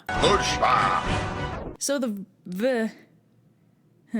is the Norse creation myth, and let me tell you, it's kinda surreal. Yes, even by creation myth standards. Basically, in the beginning, there was this big old giant named Ymir, and a big empty space called the Ginnungagap. Then along came the sons of Bor, Odin, Vili, and Ve, who killed Ymir and used his body to make Midgard. Then all the Aesir got together, because apparently there were other gods at this point, and they had a big old party, which was then interrupted when the Norns showed up and told them to get back to work making the dwarves. What follows is 7 stanzas of dwarf names, several of which sound suspiciously familiar. Tolkien, you hack! So then Odin and a couple of his pals went out and made all the humans, elves, dwarves, etc. Although in the later story, Heimdall is credited to being responsible for that. Meanwhile, Yggdrasil, the world tree, was being grown by the Norns, who hung out under its roots and controlled the fates of men and gods alike. Huh, that's sounding a little pan-Hellenic. Weird. Anyway, then a war happened between the Aesir and the Vanir, who were like the Aesir but prettier, and Asgard got a little destroyed, so the gods commissioned a giant to rebuild it. However, the giant asked to be paid in the sun, the moon, and the goddess Freya as his wife, and because the gods really didn't want to pay that price, and who can blame them, they got Loki to do his thing and disrupt the construction so the giant couldn't finish in the time given. The giant got pretty pissed about this and threatened the Aesir, at which point Thor did his thing and hit the problem super hard. This handily sets the characterization for our two most prominent deities. Now that's where the creation myth basically ends, and the narrator for the starts talking about the overall structure of the world and the way things work, which, while super cool, isn't super relevant, so we'll skip it. She ties up the story with a description of the future end of the world, Ragnarok, and how after the world ends a new one will arise from the ashes. Fun! So Odin wants to find this super smart giant named Vafthrûdnir and challenge him to a battle of wits. His wife Frigg thinks this is a bad idea since Vafthrûdnir is like super smart, but Odin is having none of this forethought business and goes off to find him. So Vafthrûdnir is like, "Welcome to my humble abode. Unless you're smarter than me, you'll never leave here alive." And Odin's like, "Neato. My name's Gagnrath. Got anything to drink?" Here's an important side note. Odin, as king of the gods, is often compared to Zeus, Jove, and God with a capital G just by virtue of being the top Aesir in charge. But Odin's actually much more of a loner and a trickster archetype than any of the other head gods, a detail which is easy to overlook when put in context of that comparison. Odin goes out and quests for knowledge a lot because he's kind of a huge nerd, and to help facilitate his journeys, he routinely disguises himself as conspicuously not Odin. Idea? This puts people off their guard and lets Odin get all their delicious knowledge without them freaking out. So anyway, Odin and Vafthrûdnir have a riddle competition to determine which one is smarter, in which Vafthrûdnir quizzes not Odin on trivia about how the world works. Surprising precisely no one but Vafthrûdnir, not Odin is amazingly well read about that sort of thing, being directly responsible for most of it. And somewhere along the line, Vafthrûdnir decides to bet his life on the outcome of the riddle match, always a good decision, but then not Odin, for his final riddle, asks him a question which has tormented researchers for centuries. What did Odin whisper into Baldur's ear when they held his funeral? Which you might note is something only Odin would know, since Baldur was super dead at the time. More on that later. Anyway, Vafthrûdnir puts two and two together and figures out he was matching wits with Odin, the literal god of knowledge. Way to go, smart guy. So in keeping with the pattern of behavior set by the previous poem, Odin's tendency to disguise himself as a harmless mortal has gotten him into a spot of trouble. Basically, Odin and his wife Frigg were comparing favorite mortals, and Odin's like, "My guy Gareth is doing great, dude, he's a king!" And Frigg is like, dude, Gareth tortures his guests if they look at him funny." And Odin's like, "What? Come on, man, there's no way. Look, I'll prove it." And disguises himself as a mortal and pops down to hang out with Gareth, whereupon he is promptly imprisoned and tortured. Well, to be fair, it's partly Frigg's fault, since in an effort to win the bet, she sent a servant down to warn Gareth that an immensely powerful mage was going to be stopping by to bewitch him, and told him how to identify this potential threat. Man, Norse gods do not play fair. I know. So anyway, Odin is understandably rather pissed. His own wife sabotages his journey. I mean, that is a douche move. But there is a silver lining. Gareth's son, Agnar, has been stopping by to give him water, and in return Odin's been telling him stories about how the world works. The rest of the story is mostly a retread of the initial creation myth, up to the end, where Odin decides the time has come to reveal himself in all his glory, possibly originating the hero lists their many names and titles trope in the process, and Gareth trips and falls onto his sword like an idiot. Odin vanishes, presumably to apologize to Frigg and then go find some aloe vera, and Agnar becomes king and rules for many years.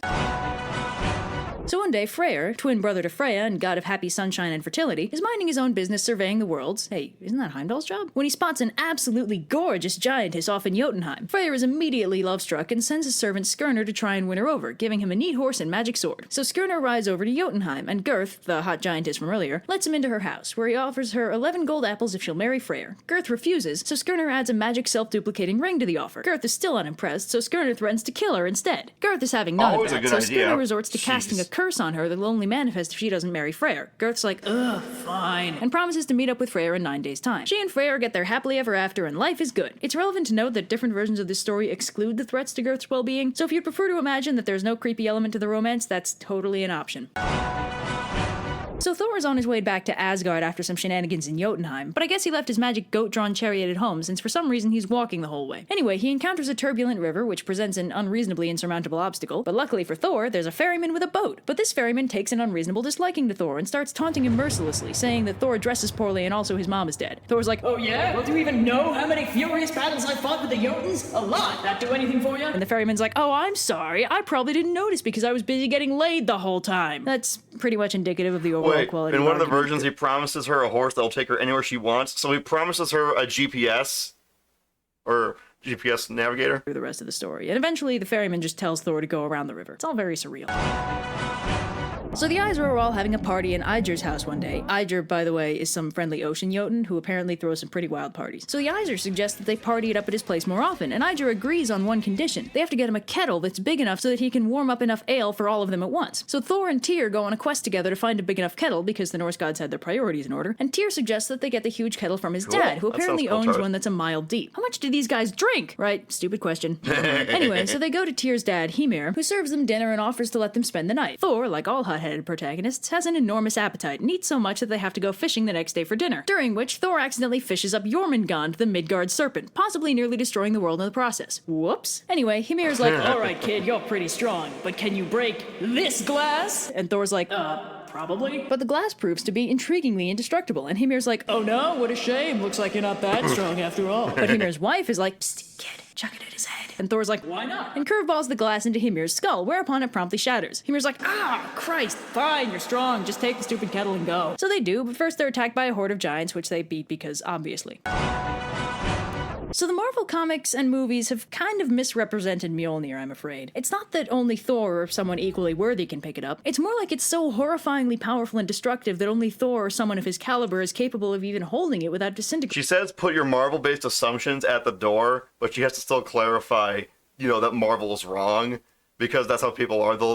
You can tell someone to do something the first time, and they're going to just completely forget about it. You have to keep reminding them. That's just how humans be. Or something. So imagine how upset Thor is when he wakes up one day, looks under his bed, and finds Mjolnir has gone missing. Of course, he initially blames Loki, because obviously, but Loki insists it wasn't him. So Loki, under threat of getting the crap kicked out of him, borrows Freya's feather cloak, which lets him fly, and flies over to Jotunheim to look for the missing hammer. There he finds that Thrym, the king of the Frost Giants, has stolen Mjolnir and won't give it back unless he gets to marry Freya. Freya, of course, is having none of this, so the Aesir all get together to try and formulate a plan that doesn't involve Freya canoodling around with a Frost Giant. Hilariously, the final plan they settle on isn't Loki's idea. It's Heimdall's, of all people. Heimdall proposes that the best strategy is to dress up Thor all pretty-like and pass him off as Freya. Amazingly, this plan is okayed by everyone, so they get Thor dolled up all fancy, and Thor and Loki drive off to Jotunheim, with Loki posing as his lovely maidservant. So Thrym is of course overjoyed to have Freya as his bride, and throws a huge party, while Loki tries desperately to explain away why the most beautiful and refined of all the goddesses is drinking an ocean's worth of mead, growling with rage whenever Thrym looks at her, and absolutely rocking an enormous beard. So eventually Thrym's like, hey Freya, wanna see Thor's hammer? And Thor's like, hell yeah! That reminds me of Dr. Horrible's sing-along blog with the hammer saying, the hammer is my penis. Meh. Oh, that fucking guy. My god. Yes, darling. And Thrym's like, great, here you go. And Thor immediately kills every last one of them. So here's one important thing to note about Loki. He's a pretty fun guy, a trickster archetype, a shapeshifter, and nowhere near as cute as Tom Hiddleston will have you believe. This is one of the better-known stories about Loki, and could also be considered one of the last, since this is basically the one where he takes the joke way too far. Versions of the story vary, but the one that I personally prefer, because in my opinion it makes a little more sense, is the one that incorporates consequences from a different myth entirely, such that Loki receives the punishment that he does not just for mercilessly insulting the Aesir, but also because he confessed to his part in the death of Balder. Now you may remember this isn't the first time we've brought up Balder's death. It was referenced as early as the second poem we looked at, and that's because it's kind of a big deal, and actually could be considered one of the biggest in the whole mythology. So before I tell you this story, I have to tell you that one. So basically, Balder was the golden boy Asgardian among the Aesir, god of pretty much everything good. Love, peace, justice, forgiveness, purity, light, all that good stuff. He was Thor's little brother, and pretty much everybody loved him. However, Balder started getting prophetic dreams telling him that he was going to die, which kind of bummed him out. So his mother Frigg tracked down every single thing on the face of the Nine Realms and made them personally promise her that they wouldn't do anything to hurt Balder. Everything except for harmless mistletoe, which was apparently too young to sign legally binding contracts. So as a consequence to this, Balder became pretty much indestructible, which all the other Aesir thought was awesome because that way they could throw all the dangerous weaponry they wanted at him with absolutely no negative consequences. It's the ultimate party game. Play it with your friends. Anyway, Loki, god of ruining things for everyone else, decided it'd be super funny if he straight up killed Balder with the one thing that could still do it, mistletoe. So he made a spear out of mistletoe, handed it to Balder's blind twin brother Hoder, and watched the fireworks. So Balder died of mistletoe poisoning and also a spear to the chest, but Hel, goddess of the underworld, also named Hel, was willing to bring him back see? Even the goddess of the underworld is named Hel. Everything, alive or dead, wept for him. Now, how could Loki pass up such a golden opportunity to ruin everything again? So Balder had to stay dead, but don't feel too bad. Apparently he's destined to return to life after Ragnarok and become the lone god of the new world. Wait a minute, one god ruling a new world with only 2 humans in it? And the god is a god of light, purity, and literally all that is good in the world? And also he died one time? I have a sneaking suspicion someone tried to wrangle Christian monotheism out of Norse mythology. Anyway, Loki is basically single-handedly responsible for Balder's death, but he did the whole thing all sneaky-like so nobody explicitly knows it's his fault. Keep that in mind mind when he decides that confessing to murder is a hoot at parties.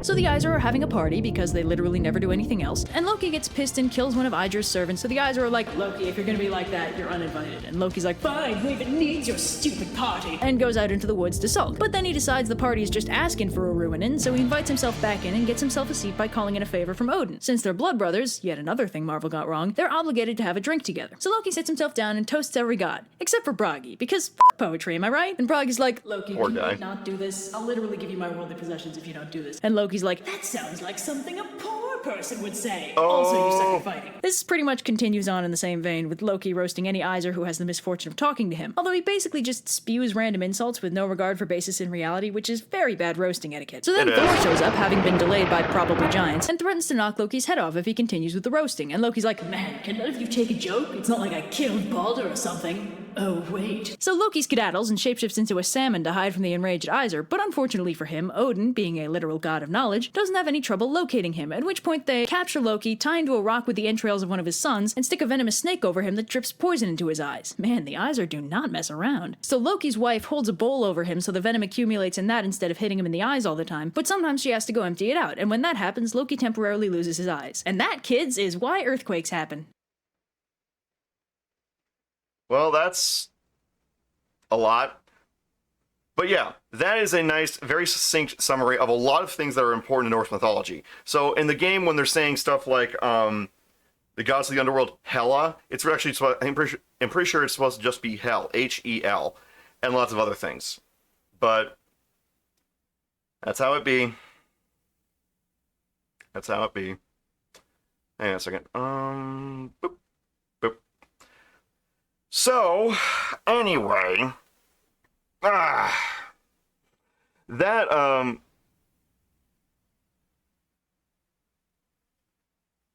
it's Hela. Hell is well said. What? What are you saying? I'm very well aware that, Loki is the mother of Sleipnir. Yeah, I know that. But anyway, I figured that if we're starting out this game, we already finished the first boss and everything, we should probably get a bit of a primer on Norse mythology since it keeps coming up over and over. I thought this would be about Celtic culture. I didn't realize it was going to have so much Nordic stuff in it. Oh, I see. Well, anyway,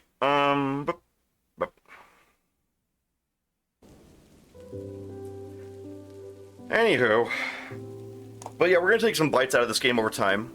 Yes, the Norse conquered England. Yes, I know, there was many invasions. I'm very well aware of that, Tarth. But I figured this is a game that's probably best done in bits and pieces. Besides, I need to also take some time while I still have energy today to get ready for tomorrow, because tomorrow at 1 p.m. at my normal time, I'm going to be doing a crossover with Cassie of Spaceship Rudderbutt, and we're going to be doing a randomizer for Ocarina of Time.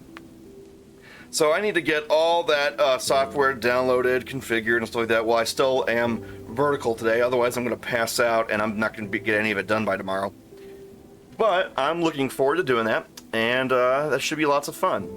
In the meantime, why don't we call it here and take some just bits and pieces out of the game one bit at a time.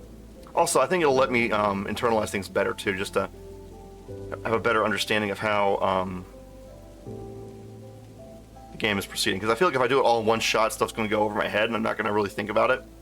When it's clearly supposed to be one of those games that you're supposed to think about. Also, I feel kind of bad that I'm not taking it seriously, even though I really am supposed to. But let me see if anyone else is on right now. Alright. So anyway, I will see you guys tomorrow at 1 p.m. Eastern Time, and from there we're going to try and do an Ocarina of Time randomizer, and it's going to be a long one, so I'm going to have to be real careful to make sure I have enough energy for that. Anyway, thank you so much for coming, guys, and we're going to go raid, what's their face? We're going to raid someone, wait, no, following, yes. We're going to raid Lace, because they're similar size and following them, so that should work. But anyways, guys, I want to say thank you so much for coming by, and I'll see you guys tomorrow. 5 viewers ready to raid. Alright, well, we're going to raid now. See you guys. Thank you so much for coming. Bye-bye.